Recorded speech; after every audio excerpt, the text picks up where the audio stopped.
एक ऐसा one shot जिसमें हम हैंड रिटन नोट्स इस्तेमाल नहीं करने वाले, हम कोई समरी नोट्स इस्तेमाल नहीं करने वाले। ये वन शॉट होने वाला है पूरा मॉड्यूल बेस्ड, 100% आईसीआई के लैंग्वेज बेस्ड, उसके कवरेज के साथ क्वेश्चन बैंक भी हम करने वाले हैं। जितने सवाल आज तक इंस्टीट्यूट ने पूछा है सब करवा दूंगा। ऐसा कौन सा वन शॉट होने वाला है? ऐसा होने वाला है चाणक्य 4.0 का ये एलएलपी का वन शॉट। तो क्या हाल है मेरे सीए फाउंडेशन के नादान परिंदों? मैं उम्मीद करता हूं आप सभी बहुत बढ़िया होंगे, स्वस्थ होंगे, पढ़ाई बहुत ही सॉलिड चल रही होगी, अमेजिंग तरीके से तुम अपनी तैयारी कर रहे हो। Welcome to this one shot. इसमें हम आईसीआई मॉड्यूल से पूरी तैयारी कर रहे हैं। लैंग्वेज सेम होने वाला है जैसा मॉड्यूल में रखा जाता है, सीक्वेंस सेम होने वाला है, साथ ही सारे सवाल भी कर लेंगे जो आज तक आईसीआई ने पूछा है, ताकि भैया हमको ग्रिप मिल जाए पूरे चैप्टर में। ऐसा कंट्रोल आए, कंट्रोल मजनू कंट्रोल वाला नहीं, ऐसा कंट्रोल चैप्टर में आ जाए कि भाई इंस्टीट्यूट कुछ भी उठा के पूछ ले, हम बहुत अच्छे से लिख के आएंगे कि 6 आउट ऑफ 6 लाइन। क्योंकि एलएलपी से एक सवाल आता है क्वेश्चन नंबर 2 का सी, जो होता है 6 नंबर का, और ये भैया आपको पूरा 6 में 6 लाना है। अरे भैया आपका एग्रीगेट का प्रॉब्लम सॉल्व करना है, आपके इंडिविजुअल 40 का टेंशन खत्म करना है। एलएलपी बहुत सही रास्ता है। एलएलपी आईआरएफ ये छोटे चैप्टर्स है, ये 6 में 6 लाने लायक चैप्टर्स है, ज्यादा कुछ है नहीं। इंस्टीट्यूट कभी डायरेक्ट थ्योरी क्वेश्चन पूछ लेता है, कभी केस स्टडी क्वेश्चन पूछ लेता है, तो आप लोगों का ग्रिप बन जाएगा। 6 नंबर का सवाल आता है, कोई स्कोप मत रखना कि इंस्टीट्यूट इसमें डिडक्शन रख सके, कोई स्कोप मत रखना कि आपने तैयारी थोड़ी कमजोर की है कि इंस्टीट्यूट आपको 6 में 2 दे रहा है, 6 में 3 दे रहा है, ऐसा मत करना। चिंदी सा चैप्टर है, फटाफट से कंप्लीट हो जाएगा। आप चाहे पहली बार पढ़ रहे हो, चाहे आप रिवीजन करने आए हो, दोनों ही केसेस में आपको मैं इतना एक्टिव रखने वाला हूं, सोने नहीं दूंगा और कुछ छोड़ने नहीं दूंगा। डन है? क्या आप सभी तैयार है? स्टार्ट करें सर हम? बिल्कुल करते हैं सर। एलएलपी में क्या क्या चीजें हैं, पहले मैं आप लोग को इसका एक ओवरव्यू दे देता हूं। देखो ओवरव्यू की बात करें ना तो एलएलपी में ज्यादा कुछ है नहीं। पहले देखोगे हम इंट्रोडक्शन में क्या बोला गया है, मीनिंग और कॉन्सेप्ट एलएलपी का क्या होता है। अच्छा, यहां से मीनिंग एंड कॉन्सेप्ट से एक बार इंस्टीट्यूट ने सवाल पूछा है, इंट्रोडक्शन से कुछ नहीं आता, बट मीनिंग एंड कॉन्सेप्ट से एक बार सवाल आ चुका है, तो ये बताऊंगा। फिर देखो ये डेफिनेशंस की बात करता है, 10 प्रकार के हमारे पास डेफिनेशंस है, ये सारे 10 डेफिनेशंस में आपको कवर अप कराऊंगा। Applicability of partnership act, company partnership act जो है वो क्या एलएलपी पे लगता है, ये समझा देंगे। साथ ही पार्टनर कौन होता है, मिनिमम नंबर ऑफ पार्टनर क्या होता है, designated partner, characteristics of LLP में 16 प्रकार के कैरेक्टरिस्टिक्स है, ये कवर अप करना है। फिर आता है भैया हमारा एडवांटेज क्या है एलएलपी का, इनकॉर्पोरेट कैसे होता है, जैसे कंपनीज में आपने पढ़ा था कंपनीज का इनकॉर्पोरेशन कैसे होता है, वैसे ही एलएलपी में भी पढ़ोगे, और बाद में पढ़ोगे डिफरेंस क्या है एलएलपी और पार्टनरशिप फर्म में, एलएलपी और कंपनी में। ये छोटा सा चैप्टर होने वाला है, ये है पूरा आपका बर्ड आई व्यू, ये है पूरा आपके चैप्टर का पोर्शन। सर ये क्या आप दिखा रहे हो, ये होने वाला है मेरा बर्ड आई व्यू। मैंने एक शानदार आप लोगों के लिए चार्ट बना दिया है, इस चार्ट के अंदर पूरा बिजनेस फ्लो में क्या है, कहां पे है, कैसा है, कितना है, सब कुछ दिया हुआ है। ये चार्ट पेपर के रूप में अवेलेबल है जो दीवार पे चिपकेगा। इस बर्ड आई व्यू में सब कुछ दिया है। कंपनीज एक्ट में क्या क्या है, सोगा के यूनिट 2 में क्या है, अच्छा यहां पे दिया है। सोगा के यूनिट 3 में क्या क्या है, अच्छा कौन सा केस लॉ यहां पे दिया गया, सब कुछ दे दिया भाई मैंने। शानदार तरीके से आप लोगों के लिए मैंने एक बर्ड आई व्यू बनाया है। अगर आप लोगों को ये चाहिए तो आप लोगों को रिवाइजर लेना पड़ेगा, और कोई ऑप्शन है नहीं। रिवाइजर के साथ आपको ये मिलेगा, और मेरा रिवाइजर वैसे भी आपके काम का बहुत होने वाला है। क्यों? क्योंकि रिवाइजर में मैंने 2018 से लेकर अब तक के सारे क्वेश्चंस दिए हैं, तो आपकी क्वेश्चन बैंक की प्रैक्टिस आपके रिवाइजर से हो जाएगी, और ये रिवाइजर का पोर्शन है। तो इसी से मैं हर बार अब बच्चों को दिखाता हूं कि भैया पूरे चैप्टर में हमारा क्या ओवरव्यू होने वाला है, और एलएलपी में हम क्या क्या पढ़ने वाले हैं, यहां पर हमने ये समझ लिया। राइट सर, तो क्या हम स्टार्ट करें? सर बिल्कुल स्टार्ट करिए फटाफट से। सबसे पहले क्या था, इंट्रोडक्शन था। इंट्रोडक्शन में क्या एग्जाम में कुछ आता है? नहीं, थोड़ा बेसिक चीज है, बस पढ़ना है, आगे बढ़ना है, फटाफट से गो थ्रू कर लेते हैं। आ जाओ भैया फटाफट से इंट्रोडक्शन की तरफ तुमको लेके जाता हूं। लेकिन इंट्रोडक्शन में सबसे पहले ये तो समझ लो कि एलएलपी होता क्या है। तो सर एलएलपी का कॉन्सेप्ट बहुत सिंपल है, बहुत छोटा सा है। बोलता है पापा है कंपनीज एक्ट, मम्मी है पार्टनरशिप एक्ट, दोनों की शादी हुई, दोनों का बाबू आया, बाबू का नाम पड़ा एलएलपी। क्या बात कर रहे हो सर, पापा के कुछ कैरेक्टरिस्टिक्स दिए हैं, मम्मी के कुछ कैरेक्टरिस्टिक्स दिए हैं, दोनों के कुछ कैरेक्टरिस्टिक्स को उठा लेते हैं और एलएलपी बना देते हैं। जैसे कि देखो कंपनीज एक्ट को आप जानते हो, सेपरेट लीगल एंटिटी है, परपिचुअल सक्सेशन है, लिमिटेड लाइबिलिटी होता है, कॉमन सील होता है, आर्टिफिशियल लीगल पर्सन होता है। कंपनीज में आप जानते हो फीचर्स कंपनी के, कंपनी का क्या फायदा है, अच्छा, पार्टनरशिप में क्या होता है? फ्लेक्सिबिलिटी होती है, आप एग्रीमेंट बना के अपना काम कर सकते हो। म्यूचुअल राइट्स एंड ड्यूटीज आप एग्रीमेंट बना के डिसाइड करोगे। अनलिमिटेड लाइबिलिटी होती है, जो नेगेटिव पॉइंट है, हर पार्टनर का घर बार बिक जाएगा। अनलिमिटेड लाइबिलिटी होती है भैया, कोई सेपरेट लीगल एंटिटी नहीं, कोई आर्टिफिशियल लीगल पर्सन नहीं, मतलब कि पार्टनर मर गए फर्म बंद हो जाती है। और फिर म्यूचुअल एजेंसी, कितना खतरनाक नेगेटिव पॉइंट है कि कल को तूने कुछ किया पूरी फर्म जिम्मेदार। हो सरकार ने सोचा एक ऐसा कॉन्सेप्ट लाते हैं कि कुछ ना पापा के कैरेक्टरिस्टिक्स ले लेते हैं, कुछ मम्मी के कैरेक्टरिस्टिक्स ले लेते हैं, बच्चा आएगा, बच्चे का नाम होगा, बाबू का नाम क्या पड़ा? मुबारक हो आपको एलएलपी हुआ है। तो भैया बाबू आया एलएलपी में सब फायदा ही फायदा है, नुकसान कुछ नहीं है, क्योंकि कंपनीज के सारे फीचर्स ले लिया और पार्टनरशिप का सबसे अच्छा फीचर लिया, that is called agreement. Agreement का फीचर उठा लिया पापा में से, पापा मम्मी में पापा का तो सारा फीचर है, बट मम्मी का क्या है? मम्मी का एग्रीमेंट वाला फीचर है, यानी कि पार्टनरशिप से एग्रीमेंट का जो पॉइंट था वो एलएलपी में आएगा। अनलिमिटेड लाइबिलिटी नहीं है, कोई separate legal entity, artificial legal person वाला पॉइंट जो पार्टनरशिप में नुकसान था वो कंपनीज का फायदा था और कंपनीज से एलएलपी में आ चुका है। म्यूचुअल एजेंसी, कितना बड़ा नुकसान है पार्टनरशिप में, उसको एलएलपी में हम भेजेंगे ही नहीं। मतलब सर एलएलपी क्या है? एलएलपी पापा और मम्मी यानी कि कंपनीज और पार्टनरशिप का कॉम्बिनेशन है, हाइब्रिड है, बेटा है, बाबू है। अच्छा, जिसके अंदर सारे फीचर्स पापा के हैं, कंपनीज एक्ट का सारा फीचर है और पार्टनरशिप के सिर्फ अच्छे फीचर्स हैं। समझ आया क्या? तो सर ये कब आया था, कैसे आया था, थोड़ी इस बारे में बताओ ना। देखो भैया, आपके इंट्रोडक्शन में मॉड्यूल में थोड़े बहुत डेट्स वेट्स दिए हैं, बट आपका पेपर जो होता है ना वो एमसीक्यू बेस्ड नहीं होता है, फॉर्चुनेटली या अनफॉर्चुनेटली, वो आप जानो, है ना। तो भैया आपका पेपर एमसीक्यू नहीं है, तो आपको ये डेट्स याद रखने की जरूरत नहीं है, बस रीड करो और आगे बढ़ो। इंट्रोडक्शन में कुछ याद नहीं करना है, बस आपको रीड करना है। जैसे कि बोला जा रहा है कि ministry of law and justice, अरे सुना है क्या कहीं पे इसका नाम? अरे हाँ सर, आईआरएफ में पूरा ministry of law and justice पढ़ा था। बस ministry of law and justice ने 9 जनवरी 2007 को एलएलपी को नोटिफाई किया। पार्लियामेंट में बिल पास हुआ 12 दिसंबर 2008 को। प्रेसिडेंट ऑफ इंडिया जो है आज की डेट में हमारी मुर्मू जी, है ना, प्रेसिडेंट ऑफ इंडिया, लॉ पास होने के लिए आप जानते हो अल्टीमेटली उनका एसेंट चाहिए। हाँ सर, तो यहां पे एसेंट दिया गया 7 जनवरी 2009 को और अल्टीमेटली हमने फाइनली क्या बोला? लिमिटेड लाइबिलिटी पार्टनरशिप एक्ट 2008 आ गया है। तो बेटा कब आया? 2008 में बेटा आया। पूरे इंडिया में राज करेगा क्या? हाँ, बाहुबली जैसा। हाँ, पूरे होल ऑफ इंडिया में ये एप्लीकेबल होने वाला है। ये फॉर्म किया गया है, इसका जो एलएलपी एक्ट है ना, ये होल ऑफ इंडिया में एप्लीकेबल होने वाला है। और साथ ही बोला जा रहा है कि ये एनैक्ट क्यों हुआ, एलएलपी एक्ट क्यों आया? क्योंकि भैया हमको प्रोविजन बनाना है, हमको फॉर्मुलेशन करना है, हमको रेगुलेट करना है हमारे एलएलपी को। जैसे हमारा आईसीएआई है, institute of chartered accountants of India, हमारा एक अलग एक्ट है जो आईसीएआई के मेंबर्स को रेगुलेट करता है, स्टूडेंट्स को रेगुलेट करता है। वैसे ही एलएलपी क्यों आया? एलएलपी को रेगुलेट करने के लिए आया। अच्छा, इसमें कितने सेक्शंस हैं, कितने चैप्टर्स हैं, कितने शेड्यूल्स हैं, थोड़ी उस बारे में कुछ चीजें याद आ रही है क्या? सर कंपनीज एक्ट में भी पढ़ा था कि हमारे कंपनीज एक्ट में कितने सेक्शंस थे, आपको छोड़ो याद नहीं होगा। अरे सर याद है, हमको हल्के में मत लिया करो। 470 सेक्शन होता है, 29 चैप्टर्स होता है और 7 शेड्यूल्स होता है कंपनीज एक्ट में। लेकिन एलएलपी में क्या है? एलएलपी में 81 सेक्शंस है और 4 शेड्यूल्स है। बस इंट्रोडक्शन है, याद रखना चाहो तो रख लो। आज तक इंस्टीट्यूट ने सवाल इंट्रोडक्शन से दिया नहीं है, लेकिन एक सवाल है जो इंस्टीट्यूट दे सकता है। वो कौन सा है पता है? कि भैया 81 सेक्शंस है और 4 शेड्यूल्स है। ये चारों शेड्यूल कौन कौन से हैं और हर शेड्यूल किन चीजों के बारे में बात करता है, ये आज नहीं तो कल सवाल इंस्टीट्यूट जरूर पूछ सकता है। तो 4 शेड्यूल में पहला शेड्यूल जो है वो बात करता है म्यूचुअल, मतलब कि आपस में म्यूचुअल राइट्स एंड ड्यूटीज। किसके बारे में? पहला शेड्यूल बात करता है mutual rights and duties, partners के बीच में क्या रहेगा और एलएलपी और उसके पार्टनर्स के बीच में क्या रहेगा। मतलब mutual rights and duties LLP के पार्टनर्स के बीच में क्या रहेगा। और दूसरा बोला जा रहा है एलएलपी खुद एक सेपरेट लीगल एंटिटी है, एलएलपी और उसके पार्टनर के बीच में म्यूचुअल राइट्स एंड ड्यूटीज क्या रहेगा। ये हमको फर्स्ट शेड्यूल बताता है। वो भी कब? जब पार्टनर्स ने आपस में खुद कोई फॉर्मल एग्रीमेंट नहीं किया है तब।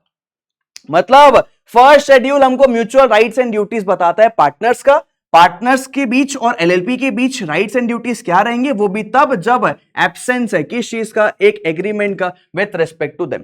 कि भैया खुद एग्रीमेंट नहीं बनाया तो शेड्यूल 1 देख लो, सिंपल है सर। अच्छा, दूसरा शेड्यूल क्या बोलता है कि कल को कोई फर्म है यार, कोई फर्म है, जैसे 1% कंपनी प्राइवेट कंपनी में कन्वर्ट हो सकती है, पब्लिक कंपनी में कन्वर्ट हो सकती है, सेक्शन 8 में कन्वर्ट नहीं हो सकती है, वैसा ही कल को एलएलपी भी तो कन्वर्ट होना चाहेगी ना। प्रोसेस क्या है, प्रक्रिया क्या है कन्वर्ट होने का। तो सेकेंड शेड्यूल हमको बताएगा कि भैया अगर किसी फर्म को एलएलपी में कन्वर्ट होना है तो आप सेकेंड शेड्यूल देख लो कैसे कन्वर्ट होगा। अगर किसी प्राइवेट कंपनी को कल को एलएलपी में कन्वर्ट होना है तो आप थर्ड शेड्यूल देख लो, और अगर किसी अनलिस्टेड पब्लिक कंपनी को कन्वर्ट होना है एलएलपी में तो आप फोर्थ शेड्यूल देख लो। भैया second schedule firm to LLP, private company को एलएलपी में थर्ड शेड्यूल, और अनलिस्टेड पब्लिक कंपनी को एलएलपी में fourth schedule. Sir listed company कैसे कन्वर्ट होगा, नहीं हो सकता। एलएलपी कभी भी लिस्टेड कंपनी, मतलब कोई लिस्टेड कंपनी जो है ना, वो लिस्टेड कंपनी कभी भी एलएलपी में कन्वर्ट नहीं हो सकती, क्योंकि अनलिस्टेड लिखा है, मतलब लिस्टेड अलाउड नहीं है। डन है सर, एब्सोल्युटली डन है। अच्छा एक बात बताओ, बेटा तो हो गया है, बेटा को संभालने वाले पापा भी हैं, मम्मी भी है। पापा थे कंपनीज एक्ट, मम्मी थी पार्टनरशिप एक्ट। तो भैया बताओ पार्टनरशिप में हमको कौन संभालता है? पार्टनरशिप का जो है दादा, पार्टनरशिप का दादा कौन होता है सर? सर पार्टनरशिप में होता है रजिस्ट्रार ऑफ फर्म्स। लेकिन हमारे कंपनीज एक्ट का भैया दादा कौन है, यानी कि पापा के पापा कौन है? पापा के पापा है हमारे आरओसी और हमारा मिनिस्ट्री ऑफ कॉर्पोरेट अफेयर्स। अब दोनों का बच्चा आया, बेटा आया एलएलपी, इसको संभालेगा कौन? इसका दादा बनेगा कौन? इसका दादा बनेगा आरओसी और एमसीए, यानी कि एलएलपी का एडमिनिस्ट्रेशन, एलएलपी का जो हमारा रजिस्ट्रेशन वगैरह का डिपार्टमेंट, क्योंकि अल्टीमेटली है ये कंपनी ना भाई।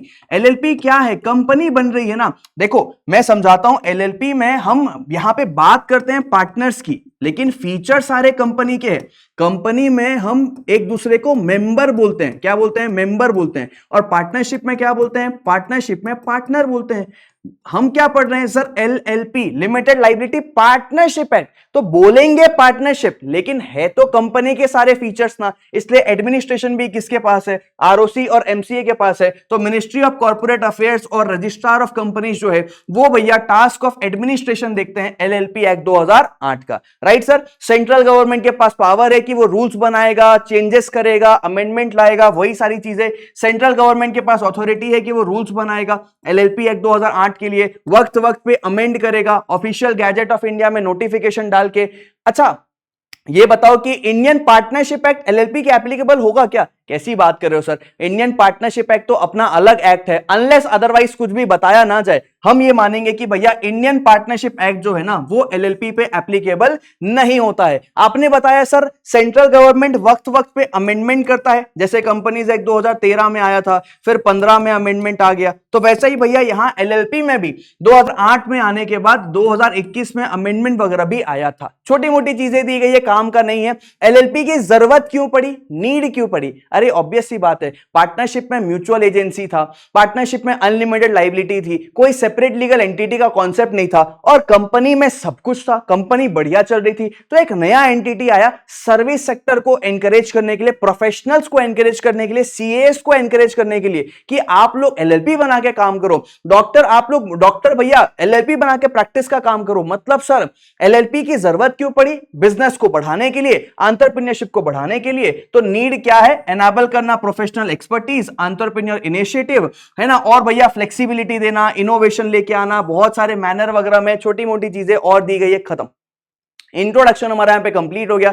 फिर बता दो एग्जाम के लिए कुछ इंपॉर्टेंट नहीं है, सिर्फ एक जगह स्कोप है क्वेश्चन आने का, वो है 4 शेड्यूल्स क्या कहता है। अब मैं आपको लेके जा रहा हूं जहां से इंस्टीट्यूट ने एग्जाम में सवाल बनाया भी है और कल को फिर से पूछ सकता है, लेकिन बहुत इजी एरिया हो चुका है अब, जो बोलता है एलएलपी का मीनिंग क्या है, एलएलपी का कॉन्सेप्ट क्या है। छोटी मोटी चीजें हैं, फटाफट से आ जाओ दिखा देता हूं। एलएलपी क्या होता है सर? एलएलपी का कॉन्सेप्ट जो है ना वो बात करता है कि एलएलपी एक बिजनेस ऑर्गेनाइजेशन का फॉर्म है जो एक ऑल्टरनेटिव कॉर्पोरेट बिजनेस व्हीकल है।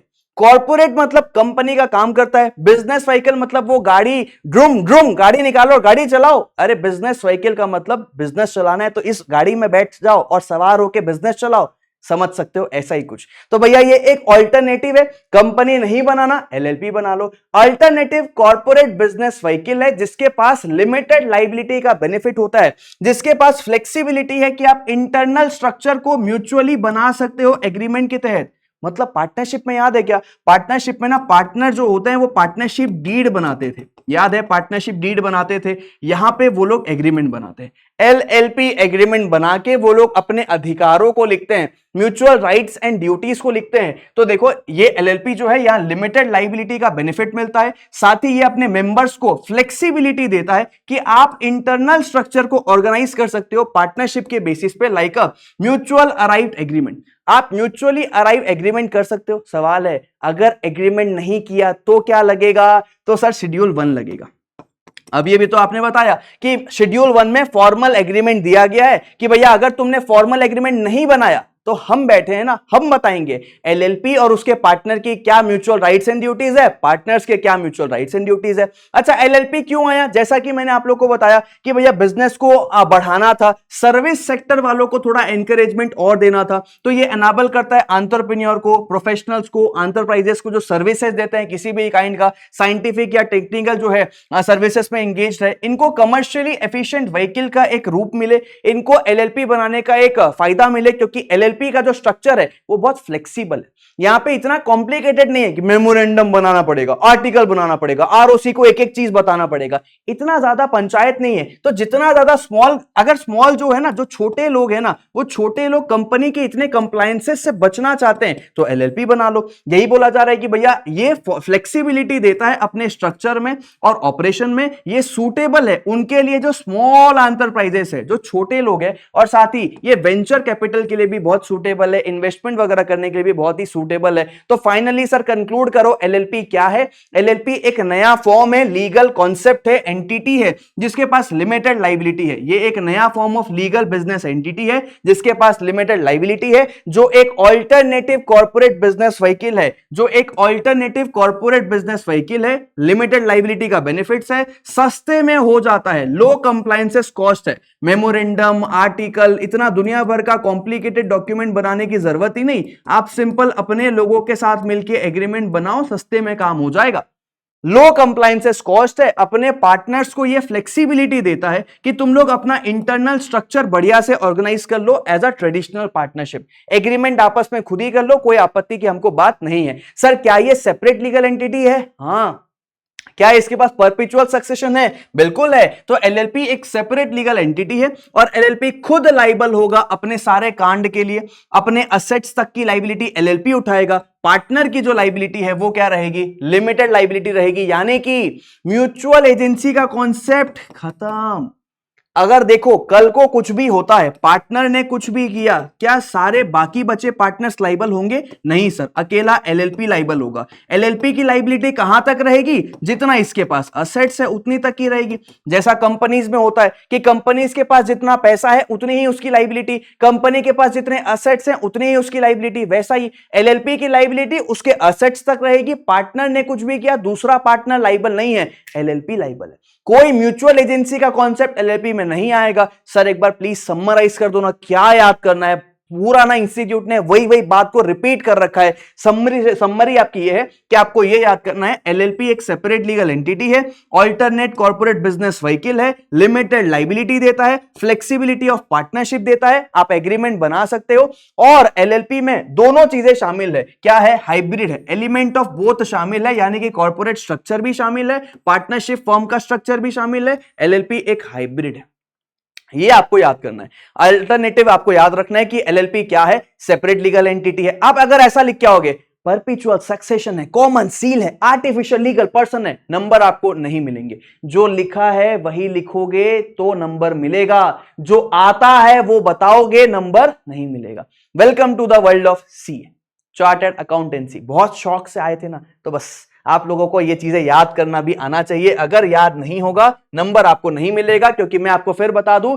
इंस्टीट्यूट एग्जाम में दे के बैठा है, एलएलपी का कॉन्सेप्ट समझाओ, एलएलपी का मीनिंग बताओ। 3 मार्क्स से एग्जाम में सवाल आया था, आपको आ जाओ सजेस्टेड आंसर दिखाता हूं क्या मिलेगा आंसर में। ये आईसीआई मॉड्यूल का सवाल है जहां बोला गया एलएलपी का कॉन्सेप्ट बताओ, मीनिंग में देखो। फिर वही बात, एलएलपी एक नया form of legal business entity है, लिमिटेड लाइबिलिटी है, अल्टरनेट कॉर्पोरेट बिजनेस व्हीकल है, बेनिफिट देता है लिमिटेड लाइबिलिटी का, इंटरनल स्ट्रक्चर आप अपने हिसाब से बना सकते हो। एलएलपी अपने असेट्स तक का लाइबिलिटी लेता है, और लिखा है एलएलपी कंटिन्यू करेगा अपना एग्जिस्टेंस, किसी की डेथ हो गई कोई फर्क नहीं पड़ता, सेपरेट लीगल एंटिटी है, कोई पार्टनर लाइबल नहीं है दूसरे पार्टनर की हरकतों के लिए, म्यूचुअल राइट्स एंड ड्यूटीज आप एलएलपी एग्रीमेंट बना के डिसाइड कर सकते हो, नहीं बनाया तो फर्स्ट शेड्यूल लगेगा। एलएलपी एक अल्टरनेटिव कॉर्पोरेट बिजनेस व्हीकल है, एग्जाम में तो नहीं आया है बट एग्जाम में जो सवाल आया है वो ये है कि एलएलपी एक अल्टरनेटिव कॉर्पोरेट बिजनेस फॉर्म है, साथ ही जिसके पास लिमिटेड लाइबिलिटी का बेनिफिट है, इस चीज को एक्सप्लेन करो। क्या बात कर रहे हो सर?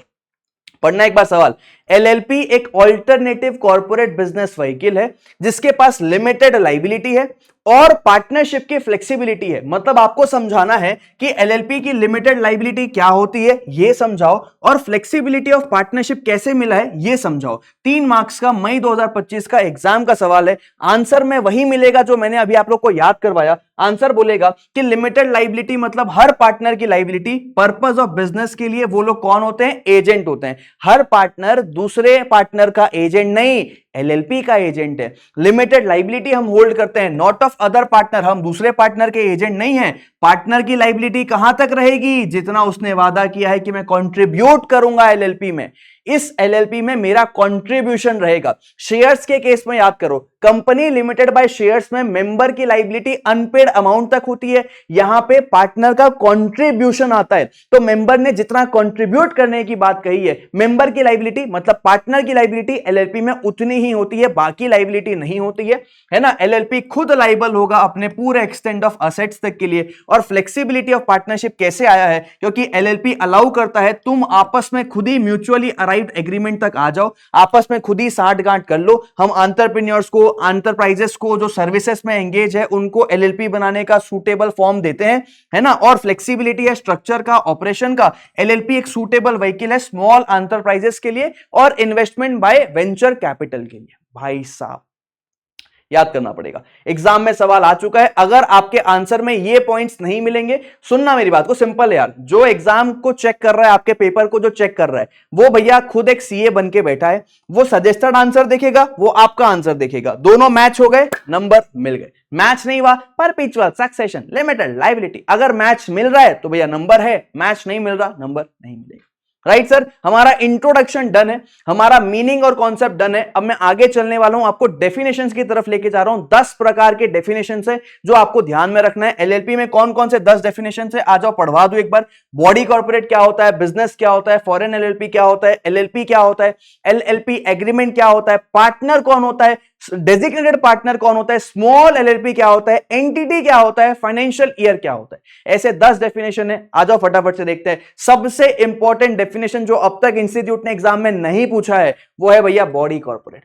और बॉडी कॉर्पोरेट आज नहीं तो कल कभी भी एग्जाम में उठ के आ सकता है, क्योंकि बहुत ही इंपॉर्टेंट है, बहुत ही अच्छा कॉन्सेप्ट है। क्योंकि आप जानते हो, आप रिवीजन कर रहे हो, आपको पता है एलएलपी में इंडिविजुअल या बॉडी कॉर्पोरेट पार्टनर बनते हैं, इंडिविजुअल या बॉडी कॉर्पोरेट पार्टनर बनते हैं। और बॉडी कॉर्पोरेट कौन होता है यहां पे वो समझाया जाएगा। तो आ जाओ फटाफट से देखते हैं। आपको एग्जाम में सेक्शन नंबर 2 लिख दोगे तो भी चलेगा, 2(1)(d) इतना याद नहीं रहेगा, कोई बात नहीं है। आप लिखना as per section 2 of the limited liability partnership act body corporate means. ठीक है, तो आ जाओ फटाफट बताता हूं बॉडी कॉर्पोरेट का मतलब क्या होता है। बॉडी कॉर्पोरेट का मतलब डिफाइन किया गया है एलएलपी एक्ट में कि एक ऐसी कंपनी जो डिफाइन की गई है clause 20 of section 2 of the companies act 2013।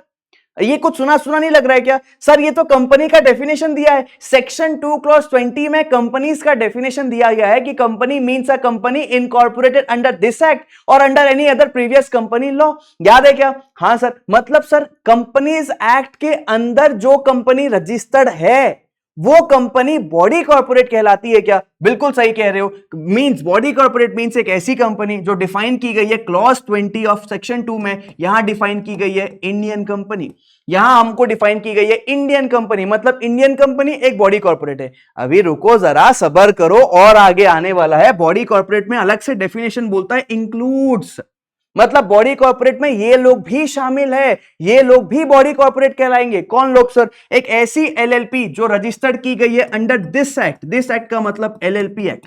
LLP act के अंदर जो एलएलपी रजिस्टर्ड है वो भी बॉडी कॉर्पोरेट कहलाएगी। साथ ही देखो एक एलएलपी जो रजिस्टर्ड की गई है, जो इनकॉर्पोरेट की गई है आउटसाइड इंडिया, मतलब ये फॉरेन एलएलपी की बात कर रहा है। फॉरेन एलएलपी भी बॉडी कॉर्पोरेट है और इंडियन एलएलपी भी बॉडी कॉर्पोरेट है। और डेफिनेशन में पहला पॉइंट में था इंडियन कंपनी भी बॉडी कॉर्पोरेट है। अरे एक को क्यों छोड़ना, फॉरेन कंपनी भी जोड़ दो ना। एक ऐसी कंपनी जो इनकॉर्पोरेट की गई है आउटसाइड इंडिया, यानी कि फॉरेन कंपनी भी बॉडी कॉर्पोरेट है। क्या बात कर रहे हो सर? मतलब डेफिनेशन में दिया गया था as per section 2 body corporate means एक ऐसी कंपनी जो सेक्शन 2 क्लॉज 20 में डिफाइन की गई है, एक ऐसा एलएलपी जो इस एक्ट के अंदर रजिस्टर्ड है, एक ऐसा एलएलपी जो आउटसाइड इंडिया रजिस्टर्ड है, एक ऐसी कंपनी जो इनकॉर्पोरेट हुई है आउटसाइड इंडिया। मतलब sir Indian company, Indian LLP, foreign company, ओ भाई साहब ये बॉडी कॉर्पोरेट है। हाँ, ये सब बॉडी कॉर्पोरेट कहलाएंगे, लेकिन कुछ अलग से चीजों को एक्सक्लूड किया गया है, कुछ पॉइंट्स दिए गए जो ये बॉडी कॉर्पोरेट नहीं कहलाएगा। सुनना, ये चीजें बॉडी कॉर्पोरेट नहीं कहलाएगी। क्या चीजें सर? पहला, कॉर्पोरेशन सोल बॉडी कॉर्पोरेट में नहीं आता। सर ये क्या होता है? अरे ये ना एक पोजीशन के जैसा होता है। सर पोजीशन का जैसा मतलब जैसे कि प्रेसिडेंट ऑफ इंडिया, जैसे कि चेयरमैन ऑफ द भैया स्टेट, ये गवर्नर ऑफ द स्टेट, ये क्या है? ये एक पोजीशन है। मतलब ये ना परपिचुअल सक्सेशन तो है। कुर्सी का नाम तो प्रेसिडेंट ऑफ इंडिया ही रहेगा ना, भले उसमें आज मुर्मू जी है, कल कोई और बनेंगे। प्रेसिडेंट आज कोई और है, प्राइम मिनिस्टर आज कोई और है, कल कोई और बनेगा, लेकिन कुर्सी तो वही रहेगी ना। परपिचुअल सक्सेशन तो लग रहा है ना। ये कॉर्पोरेशन सोल कहलाता है, जो कि बॉडी कॉर्पोरेट के डेफिनेशन से एक्सक्लूड किया गया है। बॉडी कॉर्पोरेट में कॉर्पोरेशन सोल नहीं आता है। दूसरा, कोऑपरेटिव सोसाइटी भी नहीं आती है, जो रजिस्टर्ड की जाती है किसी भी लॉ में for the time Bing enforce, यानी कि कोऑपरेटिव सोसाइटी भी बॉडी कॉर्पोरेट के डेफिनेशन से एक्सक्लूड की गई है। और साथ ही ऐसी अदर बॉडी कॉर्पोरेट या ऐसी अदर भैया क्या कहना चाहिए, बॉडी कॉर्पोरेट जिसको हमारे सेंट्रल गवर्नमेंट ने अलग से बोला तू बॉडी कॉर्पोरेट नहीं है, निकल निकल, you are not a body corporate, निकलो। मतलब हमने ऑफिशियल गैजेट में जिसको बोला कि तुम बॉडी कॉर्पोरेट नहीं हो, वो भी बॉडी कॉर्पोरेट के डेफिनेशन से बाहर चला जाएगा। तीसरा पॉइंट बता रहा है कि any other body corporate not being, bracket में बोला गया है कि हम किसको बाहर करेंगे, ब्रैकेट में बोला गया है कि हम इनको बाहर नहीं करेंगे। नॉट बीइंग अ कंपनी जो सेक्शन 2 क्लॉज 20 में डिफाइन की गई है, या एक एलएलपी जो इस एक्ट के अंदर डिफाइन की गई है, यानी कि any other body corporate other than Indian company और इंडियन एलएलपी, इनके अलावा जिनको हमारा सेंट्रल गवर्नमेंट जो है नोटिफिकेशन डालेगा ऑफिशियल गैजेट ऑफ इंडिया में और बोलेगा कि भैया ये बॉडी कॉर्पोरेट नहीं है, वो भी बॉडी कॉर्पोरेट नहीं कहलाएगा। खत्म। सर एक बार समराइज कर दो, सर बॉडी कॉर्पोरेट क्या कहलाएगा? बॉडी कॉर्पोरेट का मतलब मींस बोलोगे और मींस लिख के बताओगे कि भैया ऐसी कंपनी जो सेक्शन 2 क्लॉज 20 में डिफाइन की गई है, ऐसा एलएलपी जो दिस एक्ट के अंदर रजिस्टर्ड है, ऐसा एलएलपी जो आउटसाइड इंडिया रजिस्टर्ड है, ऐसी कंपनी जो इनकॉर्पोरेट हुई है outside India, but does not include, ये इंक्लूड नहीं करता है किसको? एक कोऑपरेशन सोल को, कॉर्पोरेशन सोल को भैया, दूसरा कोऑपरेटिव सोसाइटी को रजिस्टर्ड है किसी भी लॉ में for the time being in force, और तीसरा any other body corporate bracket में other than Indian company, other than Indian LLP, जिसको सेंट्रल गवर्नमेंट अलग से नोटिफिकेशन डाल के स्पेसिफाई कर दे, वो भी क्या नहीं कहलाएगा? बॉडी कॉर्पोरेट नहीं कहलाएगा।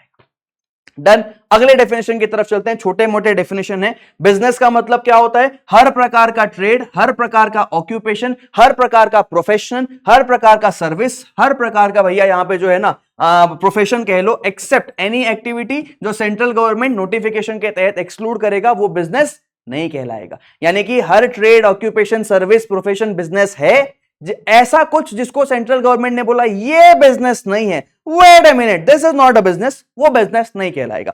तीसरा डेफिनेशन, डेजिग्नेटेड पार्टनर बोला जाएगा। एक ऐसा पार्टनर जिसको सेक्शन नंबर 7 के तहत डेजिग्नेटेड पार्टनर बोल रहे हैं, वो डेजिग्नेटेड पार्टनर कहलाएगा। शाबाश, क्या डेफिनेशन है। अरे एक और है, रुको जरा, सबर करो। एंटिटी का डेफिनेशन देखो। एंटिटी का मतलब ऐसी बॉडी कॉर्पोरेट, और वो इंक्लूड करता है 18, 46, 47, 48, 49, 50, 52, 53। अरे हिंदी पूरी आती है? हाँ हाँ आती है ना यार, है ना। तो एक फर्म जो सेटअप किया गया है पार्टनरशिप एक्ट के अंतर्गत, याद करना है, कर लो कर लो कर लो, बिल्कुल कर लो, कभी भी आ सकता है एग्जाम में, मत करना भाई।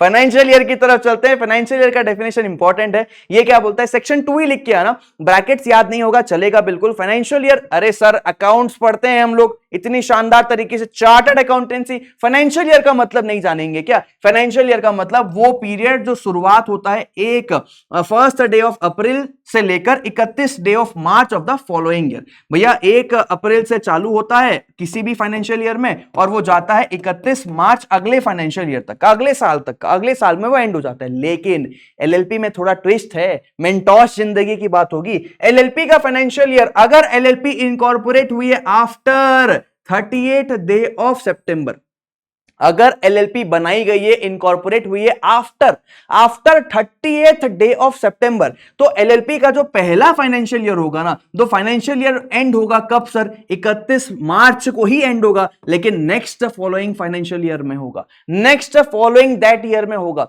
मतलब सर एग्जांपल से समझाओ, अगर एलएलपी इनकॉर्पोरेट हुई है 15 तारीख को, 15 जुलाई 2026 को, तो एलएलपी का फाइनेंशियल ईयर, पहला वाला फाइनेंशियल ईयर कब खत्म होगा? 31 मार्च 2027 को। दूसरा कब खत्म होगा? 31 मार्च 2028 को। बहुत सिंपल है। हाँ सर। अच्छा, अगर एलएलपी बनी है 30 सितंबर को, यहां क्या लिखा है? आफ्टर 38 डे ऑफ सितंबर के बाद कोई एलएलपी बनी है, तो भैया फाइनेंशियल ईयर उसका एंड होगा नेक्स्ट फॉलोइंग दैट ईयर में। तो 30 सितंबर मतलब भैया हमारा 30 सितंबर एग्जैक्ट डेट में बनी है, तो फाइनेंशियल ईयर एंड होगा 31 मार्च 2027 को ही। लेकिन 1 अक्टूबर 26 को बनी है, तो फाइनेंशियल ईयर एंड होगा 31 मार्च 2028 को। नेक्स्ट दैट ईयर, सर ये पहला फाइनेंशियल ईयर की बात कर रहा है, इसका अगला फाइनेंशियल ईयर कब खत्म होगा? 31 मार्च 2029 को ही खत्म होगा। सर पहले पे ध्यान रखना कि अगर एलएलपी बनाई गई है 30 सितंबर के बाद, तो पहला financial year next following that year में खत्म होता है। सर ऐसा क्यों है? अरे इनकम टैक्स वालों ने ये बोला है भाई, हमारी निर्मला ताई ने बोला है, इनकम टैक्स वालों ने बोला है कि यूनिफॉर्मिलिटी रखनी है भैया, सारी जगहों पे एक साथ रखना है। जैसे कि 15 अक्टूबर 2015 को 19 को इनकॉर्पोरेट हुआ है, तो 2019 में इनकॉर्पोरेशन हुआ, सितंबर के बाद हुआ, तो पहला फाइनेंशियल ईयर खत्म होगा 31 मार्च 2021 को। इनकम टैक्स वालों ने भैया प्रिस्क्राइब किया है ये यूनिफॉर्म फाइनेंशियल ईयर कि 1 अप्रैल से 31 मार्च रहेगा, क्योंकि भैया इनकम टैक्स वालों को पता है कि हमको फाइनेंशियल ईयर हमेशा ऐसा ही रखना है ताकि बुक्स ऑफ अकाउंट में कोई झमेला ना हो। हर कोई अपनी मनमानी करने लगा तो हम लोग नोटिस भेज भेज के टैक्स कैसे वसूलेंगे? इनकम टैक्स वालों ने प्रेस्क्राइब किया है। अच्छा, फिर आता है हमारा अगला डेफिनेशन जो बात करता है फॉरेन एलएलपी के बारे में, कि फॉरेन एलएलपी कौन होता है? सर फॉरेन कंपनी याद है क्या? ऐसी कंपनी जो इनकॉर्पोरेट हुई है आउटसाइड इंडिया, लेकिन जिसका प्लेस ऑफ बिजनेस कहां पे है? जिसका प्लेस ऑफ बिजनेस इंडिया में है। कैसे? वेदर बाय इटसेल्फ और through it's agent, physically, electronically, याद है? और जो कंडक्ट करता है कोई बिजनेस एक्टिविटी इंडिया में, सेक्शन 2 क्लॉज 42। अरे दिखाओ ना सर, ये देखो, ये था हमारा फॉरेन कंपनी, बस इसी का छोटा भाई है हमारा कौन सा? Foreign LLP. मतलब कि एक ऐसी एलएलपी जो फॉर्म हुई है, इनकॉर्पोरेट हुई है, रजिस्टर्ड हुई है आउटसाइड इंडिया, बनी कहां पे है? इंडिया के बाहर बनी है, लेकिन जिसका प्लेस ऑफ बिजनेस कहां पे है? इंडिया में है। अब ये कैसे, वो नहीं लिखा है कि भैया कैसे प्लेस ऑफ बिजनेस इंडिया में है, वो चीजें नहीं लिखी है। आधा यहीं पे दिया गया, छोटा सा पोर्शन था। लेकिन हमारे फॉरेन कंपनी के केस में कैसे? वेदर बाय इटसेल्फ, फिर हमारा फिजिकली, एजेंट, इलेक्ट्रॉनिक मोड पे, बिजनेस एक्टिविटी इंडिया पे, ये एक्स्ट्रा दिया था। फॉरेन एलएलपी में बस इतना ही लिखना है, एक ऐसी एलएलपी जो भैया इनकॉर्पोरेट हुई है, फॉर्म हुई है, रजिस्टर्ड हुई है बाहर। कहां पे भैया? कहां पे? ये देखो, फॉर्म हुई है, रजिस्टर्ड हुई है आउटसाइड इंडिया, और जिसका प्लेस ऑफ बिजनेस इंडिया में है। खत्म सर फॉरेन एलएलपी। हाँ सर। अच्छा, फिर अगले डेफिनेशन की तरफ चलते हैं। अगला डेफिनेशन हमारा लिमिटेड लायबिलिटी पार्टनरशिप का है। एक एलएलपी क्या होता है? एलएलपी का मतलब एक पार्टनरशिप जो फॉर्म की गई है, रजिस्टर्ड की गई है under this act. This act का मतलब एलएलपी एक्ट 2008 के अंदर जो रजिस्टर्ड की गई है वो एलएलपी कहलाती है। शाबाश, तालियां मार दो यार। एलएलपी एग्रीमेंट क्या होता है? अगला पॉइंट यही है। एलएलपी एग्रीमेंट तो आप लोगों ने ऑलरेडी समझ लिया है कि एक ऐसा एग्रीमेंट जिसमें म्यूचुअल राइट्स एंड ड्यूटीज दिए जाते हैं दो लोगों के बीच, पहला पार्टनर्स के बीच और दूसरा एलएलपी और उसके पार्टनर्स के बीच जो म्यूचुअल राइट्स एंड ड्यूटीज दिए जाते हैं वो हमारे एलएलपी एग्रीमेंट में दिया जाता है। अगर आपने एलएलपी एग्रीमेंट नहीं बनाया, शेड्यूल 1 आपको लगाना पड़ता